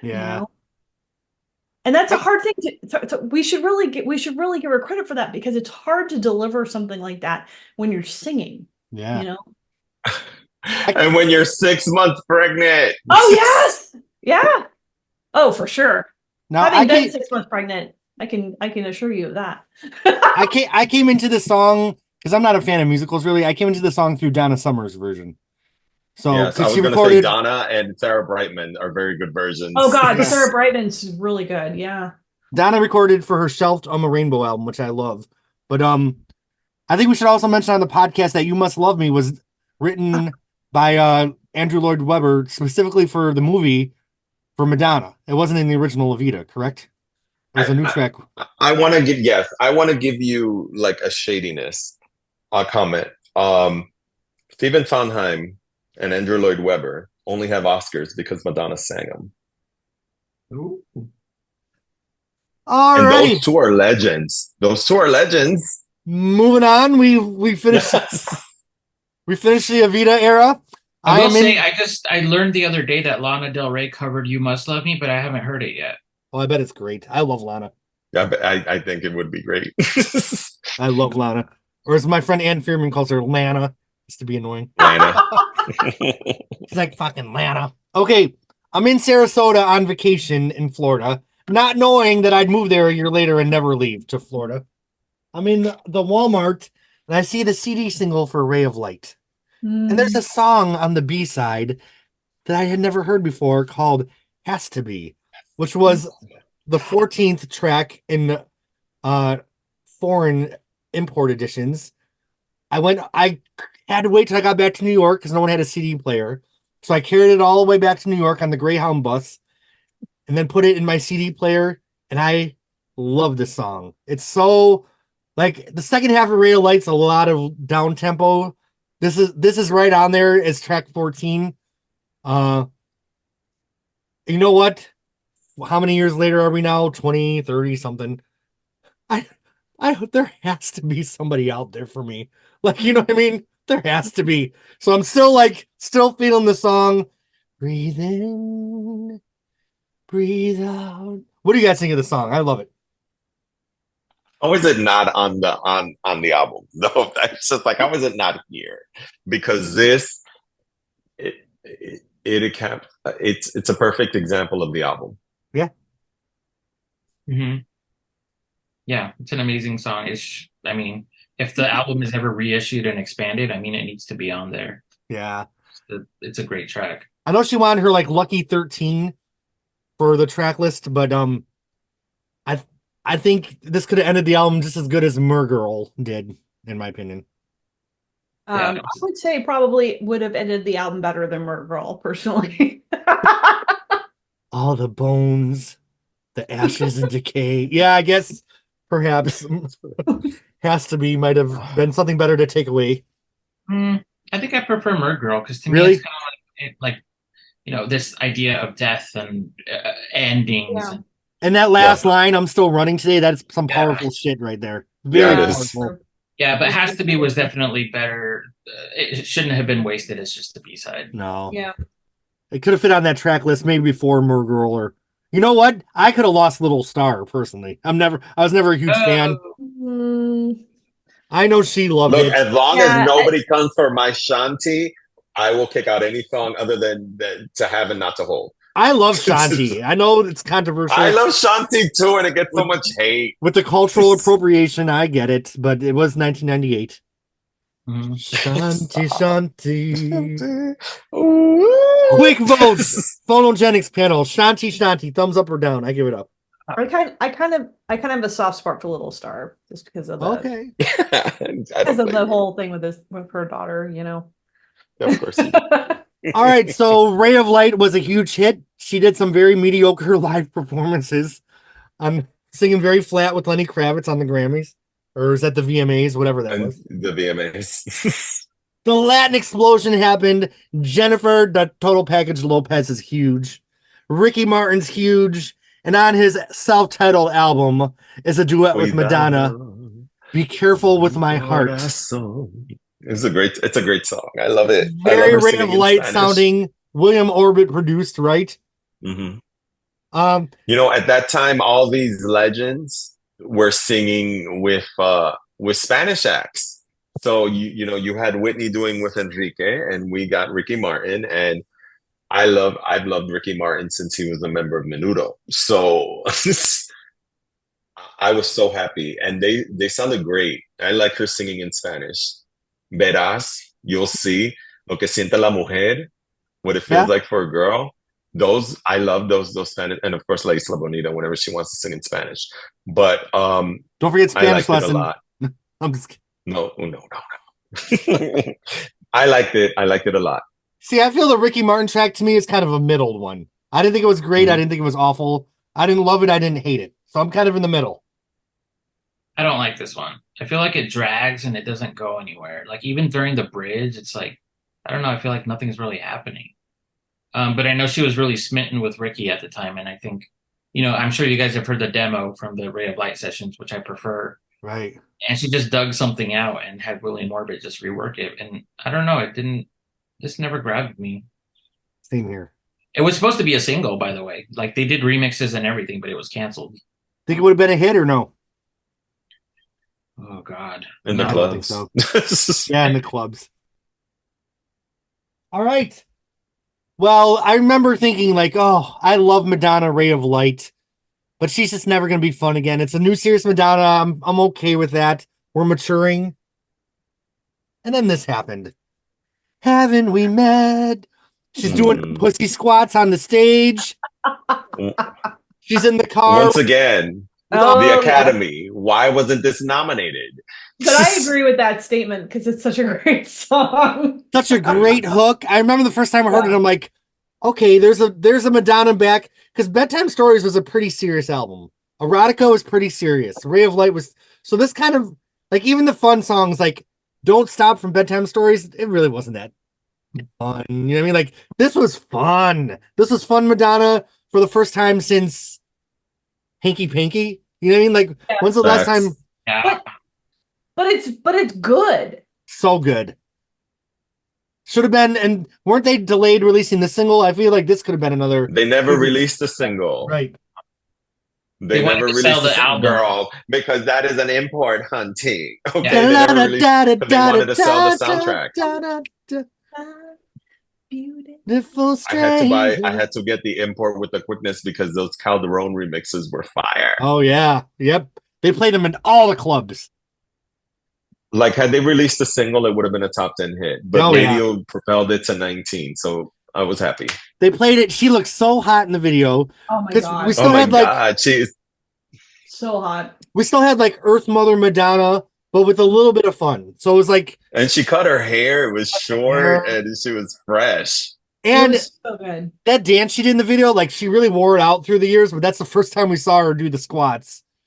So it was so good, though. So good. I mean, like that was like, to me, like when I look back now, I'm like, that to me was like the zenith of Madonna for me. It was like if I could be like a tenth of what she was in that era, like I could die happy. Yeah. Like, I just remember that it was cool to like Madonna again during that. It was, yeah, that's true. That's true. Like all of her reviews were positive. You know, she was getting all these awards and accolades, and it was a really good time to be a fan. Yeah. Yep.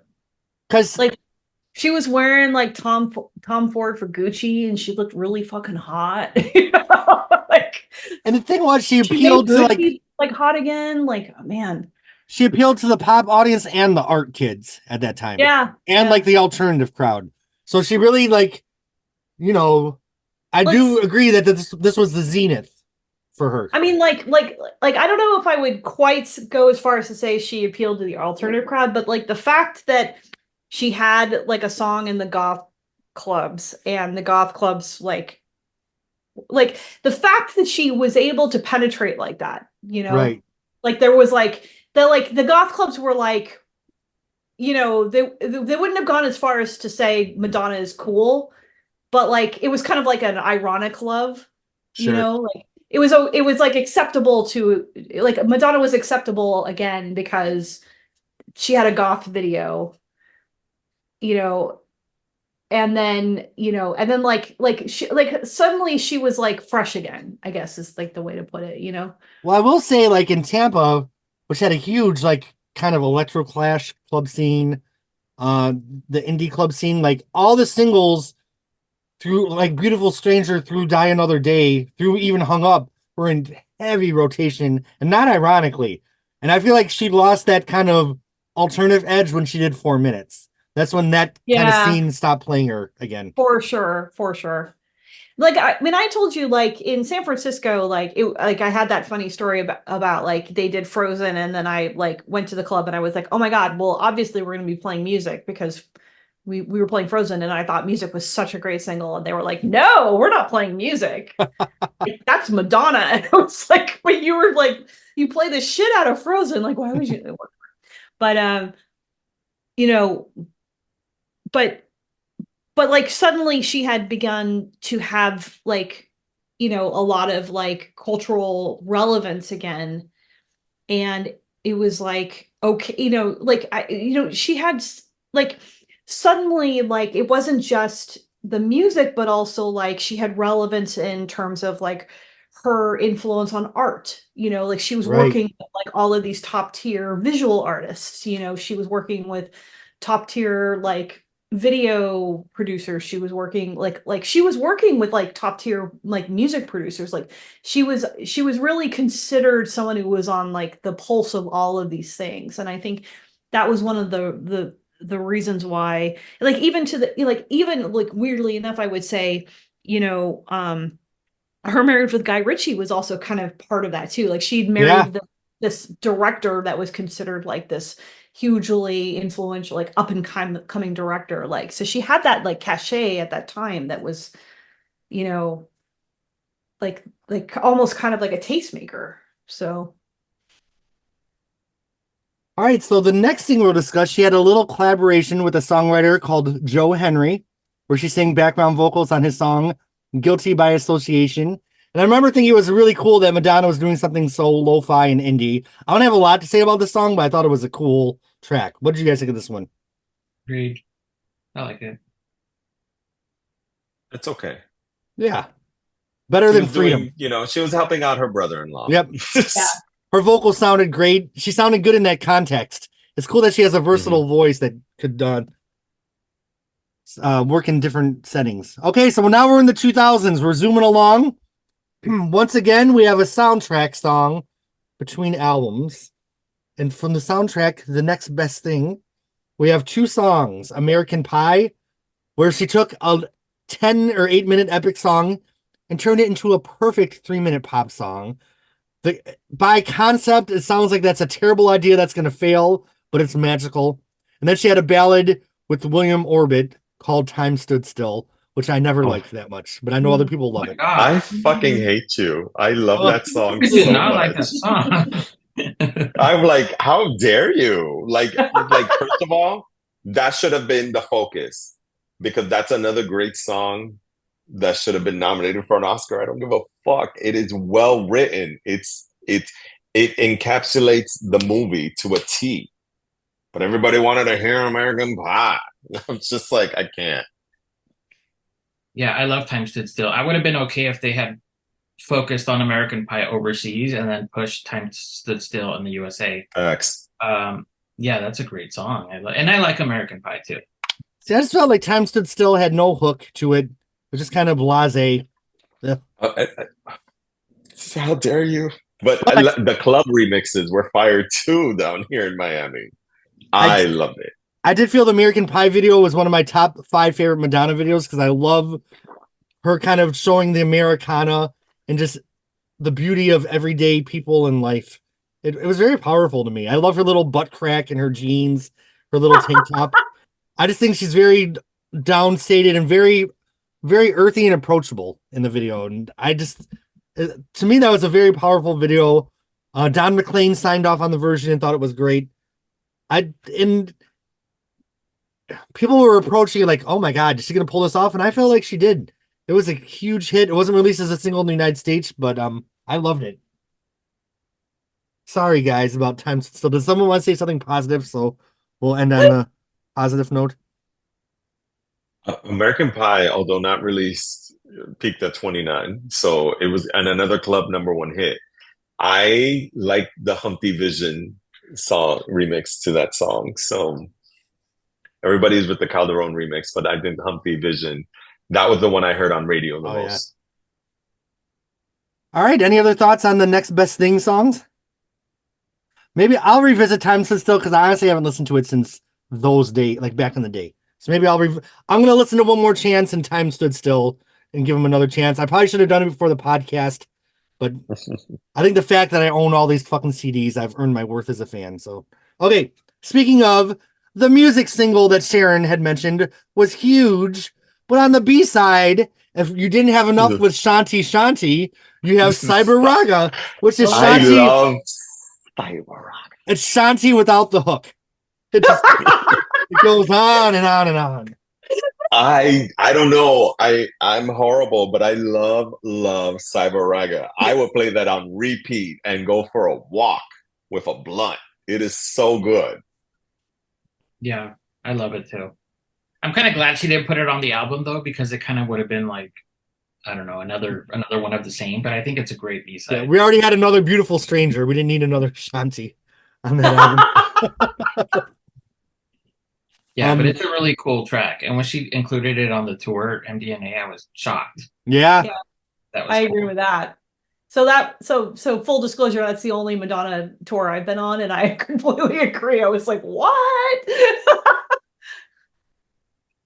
Cool. Well, do we all I give it like a sideways kind of. All right. So then Madonna's American Life comes out. It's her first album that's not tearing up the charts. She has black hair. She looks so beautiful. But then by the second video, I feel like she got a little nervous and dyed her hair blonde and started doing things to try to course correct. One of the things that she did was a Gap commercial with Missy Elliott, which features Love that Gap commercial. which features the song Into the Hollywood Groove, which is a mashup of Into the Groove with Missy Elliott and Hollywood. You could get this single at the Gap for free, I believe. How did you guys feel about Into the Hollywood Groove? It was okay. For me, a year later, Danny Minogue would have a song and sample Into the Groove and did it much better. Yeah, I just feel like it's I just wanted to mention it because it's a part of the story. I kind of like the commercial because Madonna goes into the split and Missy's like, what the fuck are you doing? All right, so then will forever remember that. Then, they released the Remixed and Revisited. That also didn't ignite a fire. So then, the next thing we tried is all my people in the club, get up and take it down. It's me against the music. And me. The best Mad TV parody of all time. Of all time. Facts, fackity, facts. Hey, Madonna, do you want to go to a club and hang out? Oh, here's my cane. We have Madonna on a swing. We have Madonna with a cane. We have a maze. We have Britney. Of course, this is after the VMAs, so they're trying to piggyback off the Kiss controversy. Now, Britney was red hot at the time, and this was the lead single from her album In the Zone. I think everyone thought Madonna, Britney, lead single. But I remember the first time I heard it, we get to, hey, Britney, you say you want to lose control. Which I call that the beginning of Madonna's, we have the Cher voice, but then when Hard Candy came along, we had the grandma voice, which is where she was singing very high, get above your seat, come on up to the dance floor. So I feel like you're horrible. Hey, Britney. It was the first of the grandma voice. It's a flop. It peaked at 38. It's a flop, but I liked it. I thought it was cute. Is there anyone in the world that really knows all the lyrics? Because I've listened to it, and all I know is it's like, want to get in the zone. Like, I have no idea what the fuck she's saying. Let me tell you. First of all, that Britney album In the Zone is very, very good. Oh, it's good. So it complemented the album very well. It's in her top 3 discography. They played this. I liked it. The remixes were fire. Yep, they played them a lot. Oh my god. I'm not a fan. I've never liked the song. I wish he had never done it, but well, that's not true. At the time, I wish he hadn't done it. Now I'm like, okay, she was, reaching out to Britney, who was, the new princess of pop and passing the torch and all that, which is fine. It was a little embarrassing though. Sexy lady, you say you want to bare your soul. You're horrible. If you think you're so hot, then show me what you got. What you got? And then Yeah, the worst is but- like that laughing at the very fade out, like,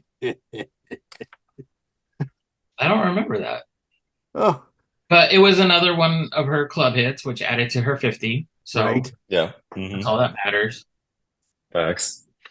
All right, so we just kind of went through a little bit of a rough patch with remixed and revisited American Life, Into the Hollywood Groove. We had the VMAs, which was iconic. Me You Against the guys, Music. I What's hate that? to do this, but I have to sign out. Oh, even though this was my idea for the podcast. it's all good. You can watch the rest and be But I'm Keep looking at the surprised. list, and I just want to, and I'm actually okay with it because it all goes downhill from here, in my opinion. But I want to say that I just want to comment on one more song, and you guys will get to it. But I think that "Hey You" is the worst piece of music. It's her worst song. That Her Madonna worst song ever. ever recorded, ever. But you can't say Fighting Spirit isn't amazing. I like Fighting Spirit, I love Fighting Spirit. but "Hey You" is literal trash, and I'm Yeah. Dude, let me tell you, whenever I want to be shady with mom, I'll say the "Hey You" singer, Madonna. And what wasn't there a recent article that started off with that? Like the Yes. Yes. Why? That is shade. Albert, please join us next month for you know what? We're not going to announce it yet, but it's going to be a surprise.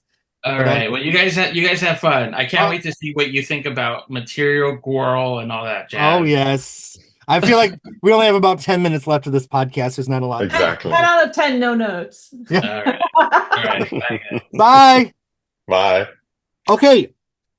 So we move on. Madonna comes out with Confessions on a Dance Floor, which is amazing. I remember Yes. going to a place called Media Play, which was a big music store, and they had this box set of Confessions. Oh, I had that box set too. And it was like $40. I'm like, do I want to spend this money? But there's a song on here I've never heard. $40. And do Stop I being want to a spend broke bitch. $40? Yeah. So I bought it, and the song was called Fighting Spirit, a bonus track. Oh, yeah. It had Good. shades of Blondie Rapture. It was such an amazing. I love Mhm, Fighting mhm. Spirit. It's a great track after Like It or Not. Like the album ending with Fighting Spirit is iconic in my opinion. So I love Fighting Spirit, and I also love the remix of it. That there was a remix of it that I talked about in our podcast. Oh, I remember that. Yeah, so like I'm a big fan of it.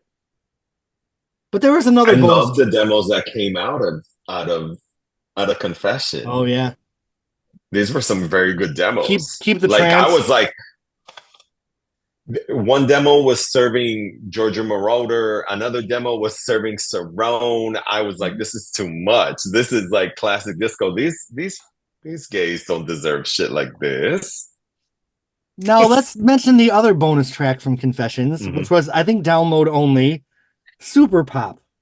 Not a good yeah. song. Yeah, not so much. What's This she was not talking- one of these demos I was talking about. What's she talking about, George? This is Hey You type of monstrosity. So And people will quote this left and right. I'm like, y'all are the worst. Get out of my face. yeah, Fighting Spirit, 2 thumbs up. Super Pop. Yeah, not so much. No.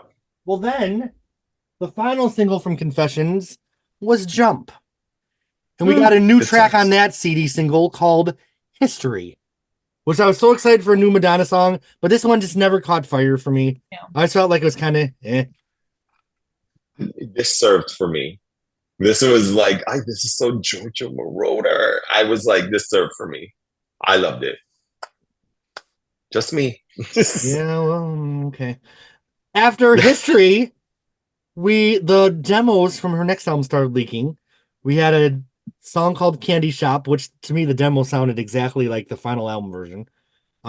We had a leak called The Beat Goes On, which sounded nothing like the album version.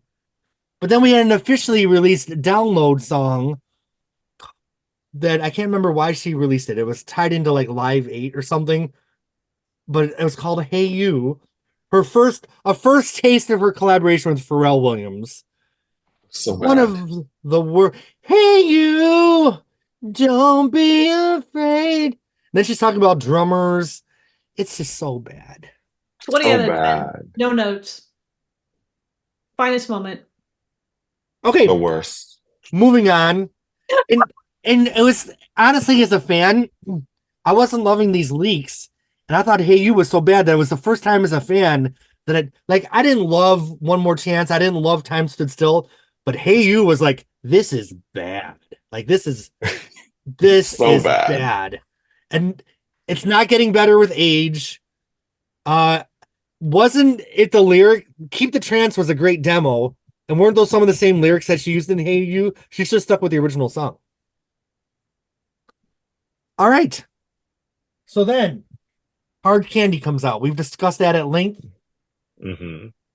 But on the Japanese edition of the album, there was a bonus track, If You Want to Talk to Me, called Ring My Bell, which actually I loved. I loved Ring My I Bell. love this so much too. Thank God. Because I was like, I can't. In fact, I like Ring My Bell better than a bunch of the stuff that's actually on Hard Candy. The iTunes version has Ring My Bell. Okay. So that's how I got Ring My Bell. So I loved it because I was always like, bitch, I'm always like, if you want to talk to me, you need to talk to me. And I was like, I said that for a good year and a half. And they're like, shut up. I had a crush on this guy, David, his name was. And I remember just listening to the song, thinking about him. It didn't work out, but ring my bell. Like it better than the 70s Ring My Bell. Yeah, facts. Which I did love that song, but like Ring My Bell. It's always a risky proposition to title a song after an iconic title of another song. You know what I mean? Correct. I mean, of course, I thought this was a cover and not an original, but I love Ring My Bell. Everything works in this song for me. The vocals, the talking, I was just like, it sticks for me. All right. So then, after Hard Candy, fans were wondering, like, what's Madonna gonna do next? Because it's kind of, I don't want to say it was a misstep, but it was the first time that fans kind of started to not all be on the same page. It was a different era. It was the end of Warner's. Paul Oakenfold comes out and says, we've recorded some songs that are revolutionary. And then we hear Celebration, which I love, but it's certainly not pushing the boundaries of music forward. The first time I heard Celebration was at a gay club in Chelsea, New York. I was on tour. So we got 2 new songs on the double disc CD of Celebration. The title track Celebration, which we have the album version, and then we have the remix from the video, and then we have Revolver with Lil Wayne. My life's a revolver. I hated it when it came out. I love it now. Like it grew on me. I love it. I've loved it since then and still love it because I'm like, bang, bang. It was just like, this was like foreshadowing MDNA. So it was like, I thought it was great. The David Guetta remix, yo. You see, I thought Revolver was just award-winning remix. I thought she was ripping off Radar by Britney. Like it just was very Radar to me. I could hear that. I could definitely hear that. I love Blackout. Like we gotta do a Blackout podcast. Oh, please, yes, bitch. So first and foremost, we definitely need a Blackout podcast. You need to schedule that somewhere. And I love Circus too. I thought Circus was almost actually. I thought Circus was great both of those too. Would be great. Femme Fatale is actually really like that trilogy. Yeah, that would actually be fun. We should do that. That would be a fun. All right, season 3. In the zone. In the zone. You want to get in the zone. Hey, you know what? Britney Jean might have not been the best album, but I'll fuck with some work, bitch. But I was gonna say, like, that would be worth it just to talk about work, bitch, because like I could do an hour on work, bitch. Hey, you know what? Glory had some fucking great songs too. She was cute. Glory was cute. Glory was cute. Okay, what you guys think of Celebration? I love the Benny Benassi remix. Fantastic.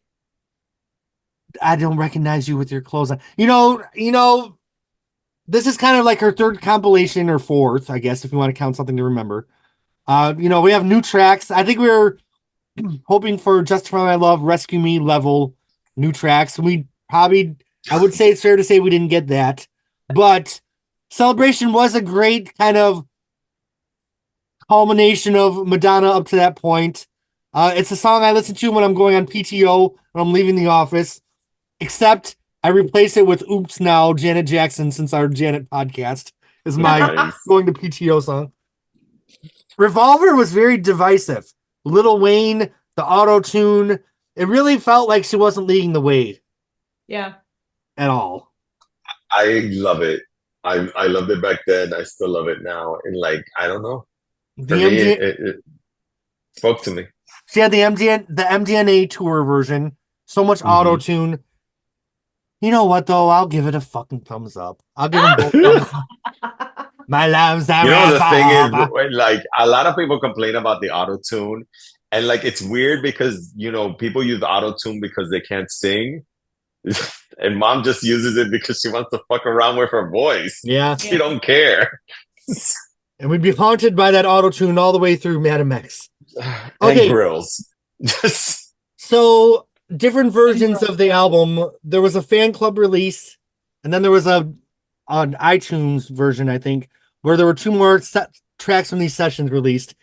It's So Cool, which was an acoustic song from the American Life sessions, but Oakenfold, or whatever his name is, made it into a dance song. And then we have Broken. Good. Then we have Broken, which was released. I think Broken's a freaking great song. What do you guys think of these 2 songs? I loved like, you could tell when you originally hear the American Life demo, and it's like, it's so American Life, right? Yeah. Like, and nothing else sounds like what it is. But that remix gave me life. Oh, it's so good. And Broken is a very good song. You're absolutely right. I almost say like I would have rather had Broken on Celebration than Revolver. Yeah, I would agree with that. Yeah, I could see that.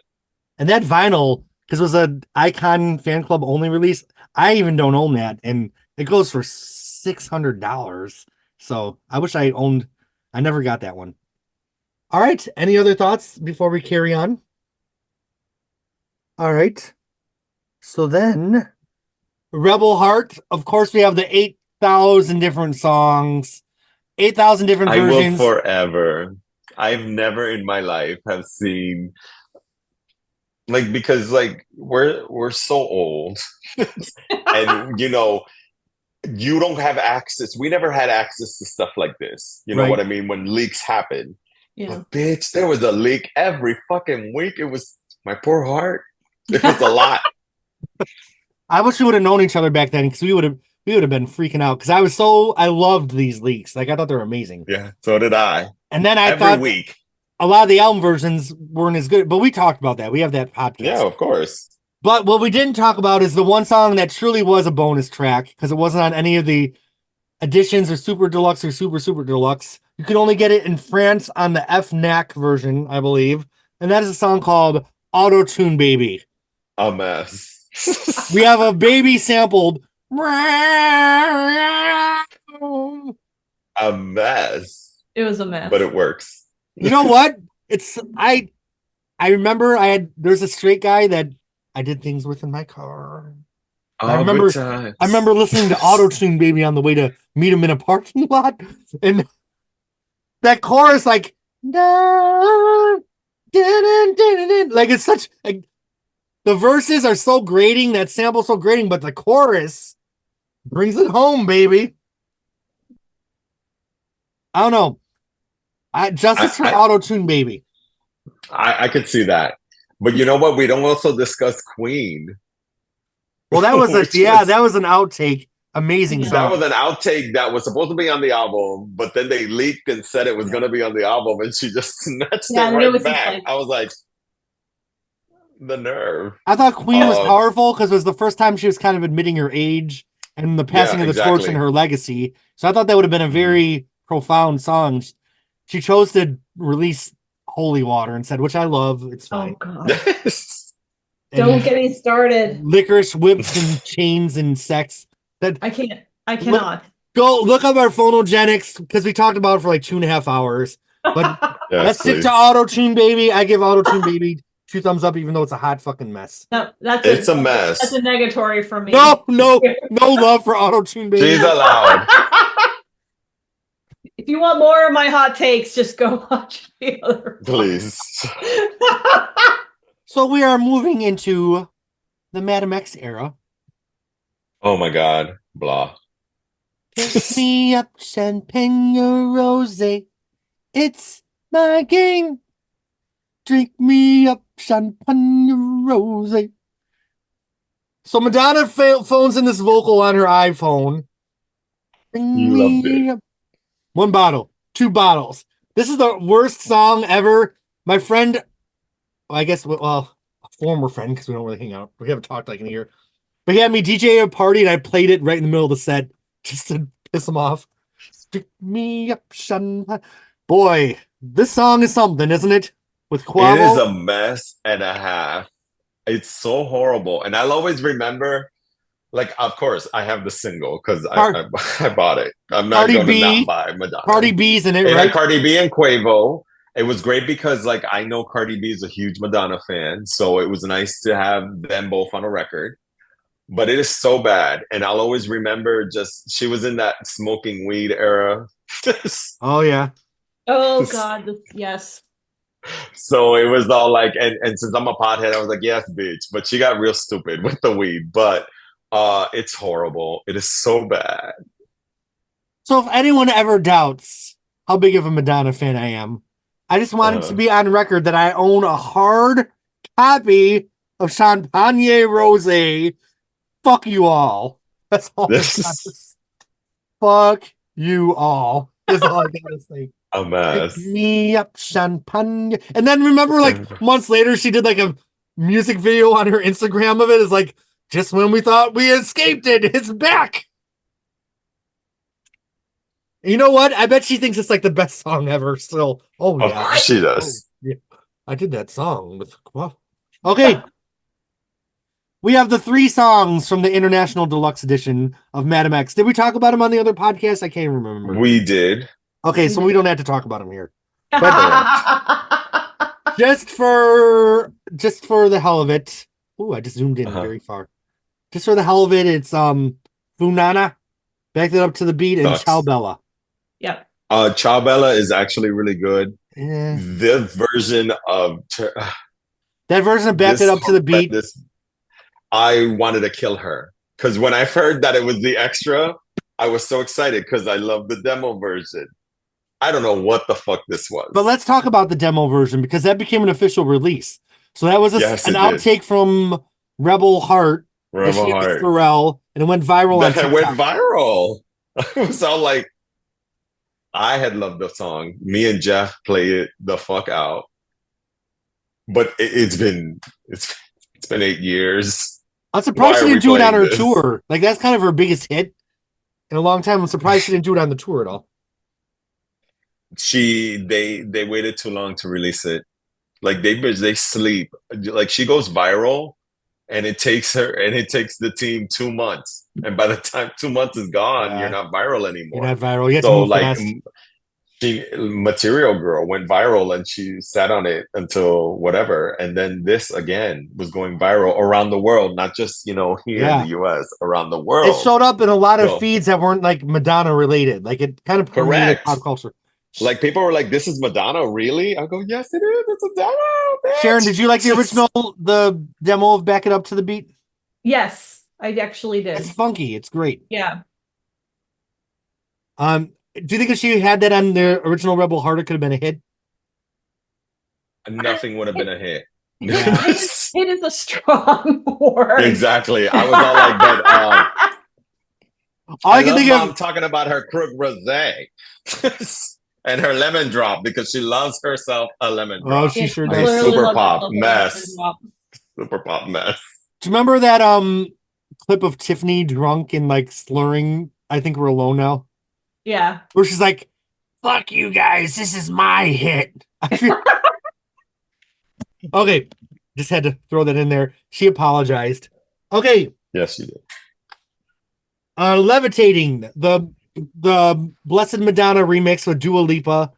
The original version. First of all, Mom's vocals with no auto-tune, no nothing was glorious. But the remix was so not pop radio. Like, I feel like it could have been a hit if they would have done the original music. Because then they ended up releasing the original version or something like the original version. It was a huge hit. So I wish it was a huge hit. They had a remix with the baby, the rapper, Right. the baby. Yeah. But it was a club record. It's not going to get played. The club record with two older than dirt legends on it.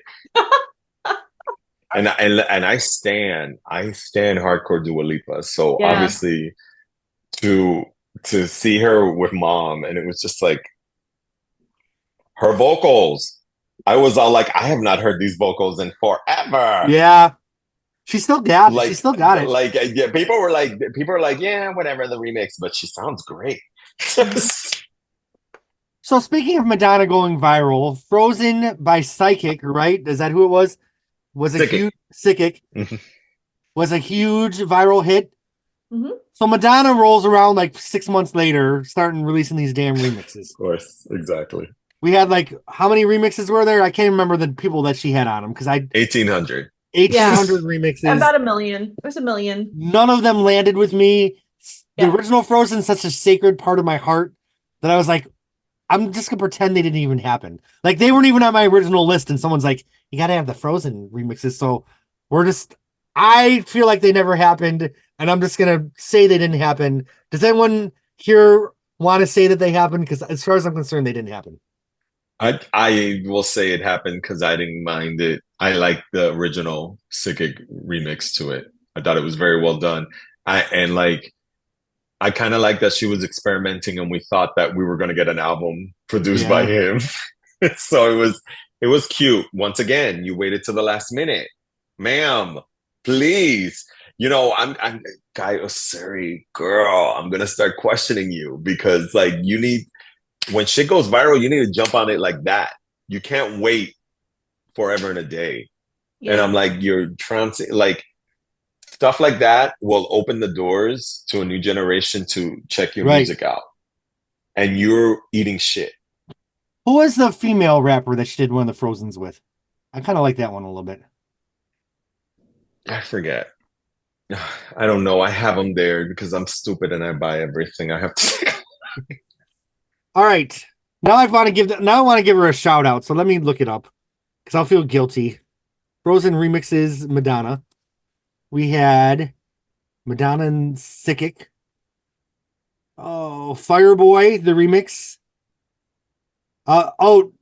070 Shake or however, I don't know how she says it. Yeah. Okay. That was cute. So Madonna came back and did a performance on Pride. And I remember all his fans were like, "Oh, she killed it. She killed it." Oh yeah, I remember that. Because there was a little bit of slop. Okay, let's face the facts. There was a lot of sloppiness for a little bit. And then she came back and killed it on this performance. She debuted a couple of remixes, which would be released. The first was Material Girl with Saucy Santana. Do we acknowledge that existed? I acknowledge it because once again, she's got vocals. She's got unedited vocals, and I'm a Miami girl, so I love her. And like this remix, once again, you waited too long. The song went viral. I don't like. I'm not like. I don't care. Like I don't like. Other legends will work with younger people and not have one issue and nothing. But when mom does it, it's like she's trying to be relevant. She's trying to be. I don't care. For me, work with whoever you want to. I kind of liked Material Girl. I thought the hook was very catchy. I thought it was very campy, and it was interesting because some of my gay friends were like, "Oh, I don't like those queens like Saucy Santana." I thought there was a lot of femphobia around that because I like Saucy. I thought, I thought it was a fun remix. Like, is it a problem when Saucy works with like Lotto? Like, right. So like that was a bop. Oh, like so Big Energy, I think is like objectively one of the best records of 2023, right? So I feel like within the gay scene, so many times we just don't support each other and hold each other up. So I feel like, one of ours is doing a song with Madonna. Let's prop it up and let's be like, fuck yeah.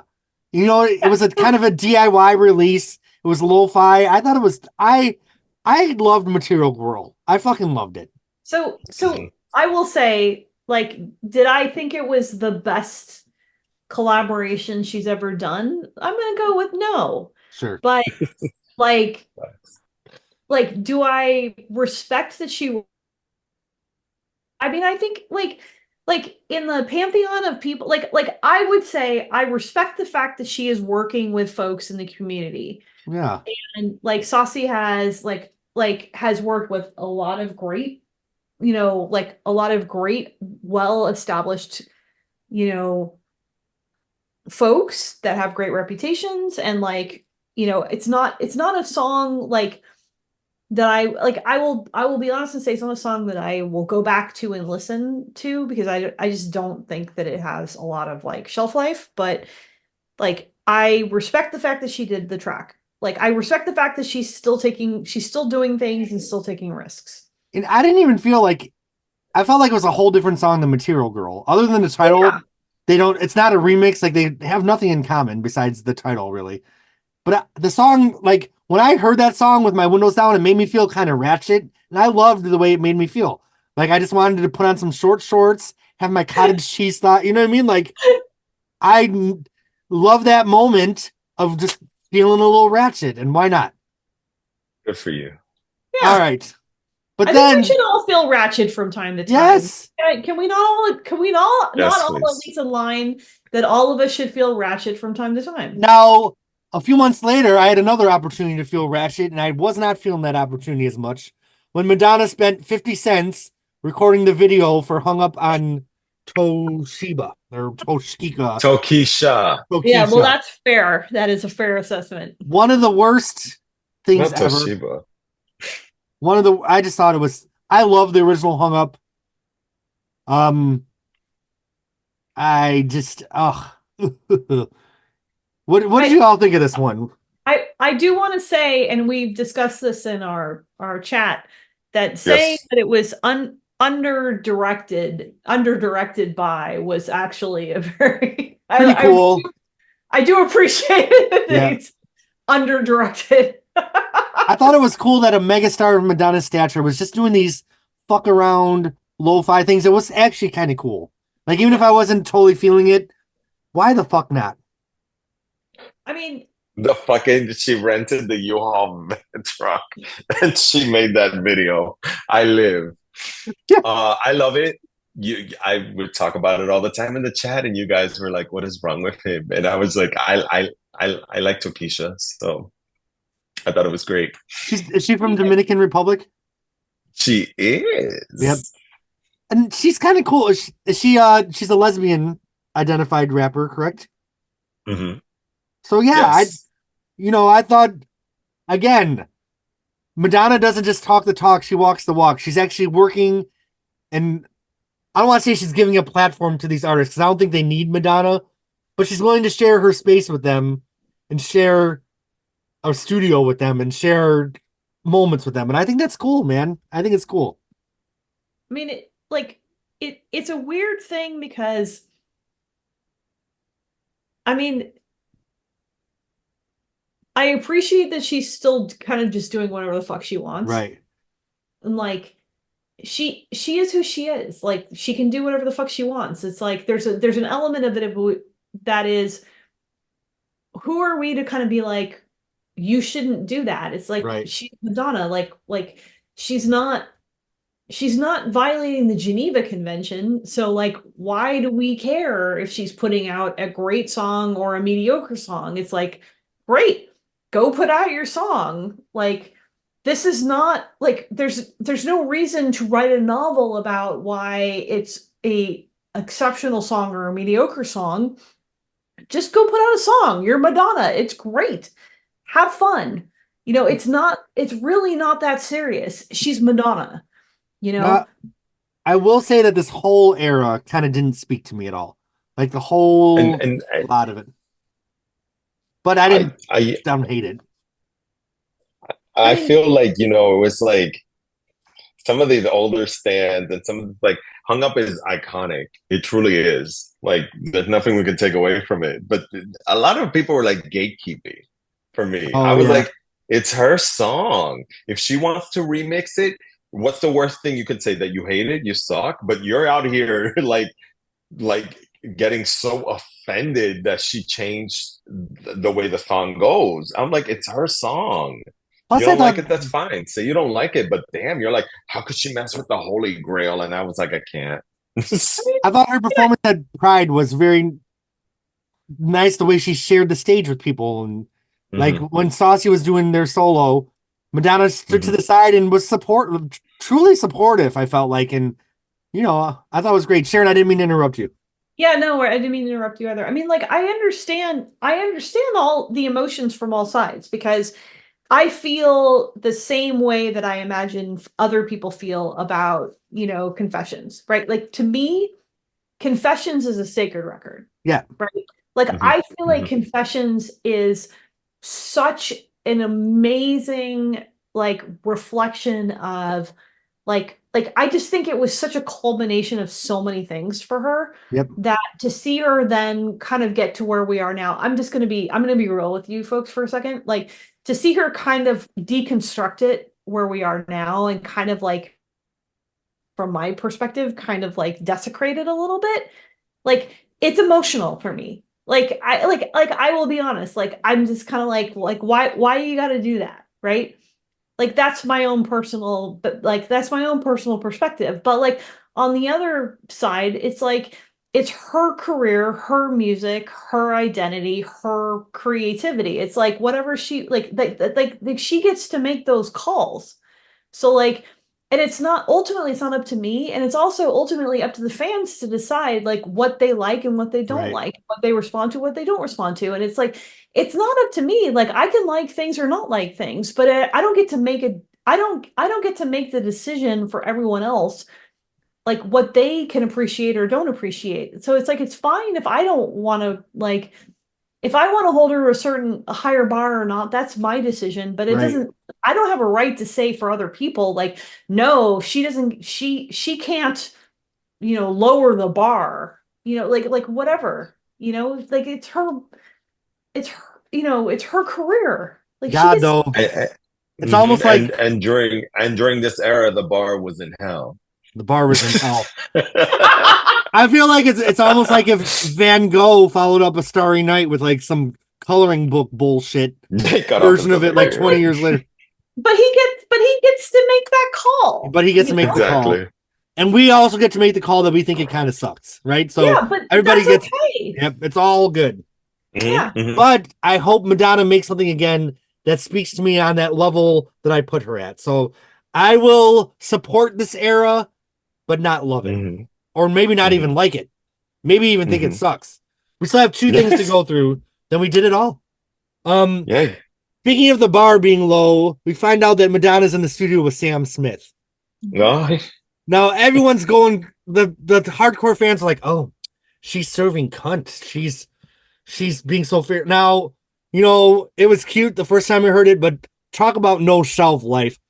That song Volga with her split banana is a hot Banana. fucking mess. I'm sorry, hot. And I went to Seattle to see Joni Mitchell, and I was with the Joni Mitchell crew. My friend Jahida is also she's a big Joni fan, but she's also a big Madonna Prince fan like us. And I played her that. She's like, "Ooh, can we listen to Padam Padam again?" Because they were both out at the same girl, time. you know what it is to be fighting everybody in this Madonna chat because it was Padam Padam. And I'm like, but I love Vulgar. You're absolutely right. It had no shelf life. I heard it nonstop for a good couple of weeks, and that was it. I liked it. I understand why people don't like it.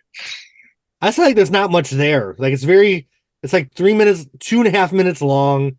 If they would have gone a little bit more industrial with it, because I feel like there was almost a Lords of Acid beat in there somewhere. But you I could can't see have a that. Lords of Acid single edit for 2.5 minutes. You know what I mean? You need to be sitting on the face for like 6 minutes. You need to have. Oh wow, that's a deep cut right there. You need to be itching those crab lows for at least 6 minutes. You know what I mean? Facts. Wow. Wow. Like you literally like you made me laugh so hard that my camera can't even like rock with me. That's pretty funny. So I think Vulgar could have maybe made an impact, but those kind of songs just don't work as short single edits. I feel like because you want to get into a zone on the dance floor. You want to really feel the beat. It would have been cool if it was like almost like the Up Down Suite, where it was like an 8-minute song with just a little bit of vocals. That's the issue right now. These children don't want anything longer than 3 minutes, and I'm like, yo, no. It's like they would hear songs like, oh, it's 4 or 5 minutes, like, and they're dying. And I'm like, more. For me, I need more. Exactly. If I'm here preaching, Donna Summer, and I need the 17 minutes of one song, try me. No, these children, they want something quick. Like I've seen people like I've seen, because I like Doja Cat and I watch Doja Cat reactions, and these kids are like, oh, this song is 4 minutes. Why is it so long? And I'm like, 4 minutes is nothing. What's wrong with y'all? But yeah, that's where the state of music is now. I need more than 3 minutes, and I need more than 3 inches. So that's all I'm gonna say. Facts. All right, so we're down. On that. We are down to one last Madonna Stray track. We've gone through like our 40 or 50 songs. This has been so much fun. Thank you, Albert, for the great idea. I'm sorry that everyone else wasn't able to join us, but we had a blast. So currently on the top 10 in the UK is a song that Madonna did with The Weeknd. She's co-credited on the track, but she sings like 2 lines in it. But her voice sounds great. No. It's her song. Yeah, it's her. Like people. The song hasn't really stuck with me. Like I don't think it's bad. Just like kind of everything else in the last few years, it's just kind of there for me. But I don't care. I just don't care. What do you guys think of it? I love it. I love Abel. I love it, and I love Abel a lot. So this was all up my alley. Once again, her voice was on point. There was no like voice, just whatever. It was just her vocals, and they were great. I remember on Pudwacker's Madonna scrapbook, he's like, "Oh, I hear that emotion in her voice again," and I agree with that. I heard that in that song. So I hope whatever she does next, she draws on a little bit of what she gave us there. I do think it's a good song. It didn't grab me. It didn't resonate with you. That's fine. That's life. I didn't think it sucked at all. I'm glad she's on the charts. Mm-hmm. Sharon, what do you think of the song? Yeah, I mean, I think like it's funny because I have a lot of I have a lot of emotions tied to it because I also watched all of the Idols, so I have like all the thoughts because I watched the whole like it's all tied into my thoughts on that. But specifically with regards to the song, like here's the thing, like I think Abel is an incredibly talented songwriter. And like all of his songs, like I think far and away are like incredibly well like written pieces, and I think the song is good. The thing is that I think it sounds kind of like all of his songs, so I feel like it's like not tremendously differentiated from the rest of his music. So like if you like his music, I think you will like this track. I think he does a good job kind of presenting her in the context of his music. I think if you like his music and you like Madonna, you will like this track. I think that's probably the best way to put it. For me, like I like his music and I like Madonna, so I like the track. But I think like I wouldn't go out of my way to seek out the track if you don't already know that you like those two artists, if that makes sense. Well, we worked our way through Cosmic Climb and Wild Dancing, through Hung Up on Tokisha or Tokiba and Material Girl and Popular and everything that happened in between. What a ride it's been, right? Oh my God. So I feel like we really have completed the Madonna podcast series. And I hope that she serves us something wonderful in the future. I hope there's more to come, and I cannot wait for the celebration tour. Any parting thoughts as we wrap up the Madonna series, my friends? I love I her. love her so much. Yeah. I'm so glad we did this. As she said in one of those stray cuts, you must love me. Well, Madonna, we certainly do. Yeah. We do. All right. Well, thank you to my Patreon subscribers and to all the friends and fans. We will be back next month with a surprise album. But let me give you a clue.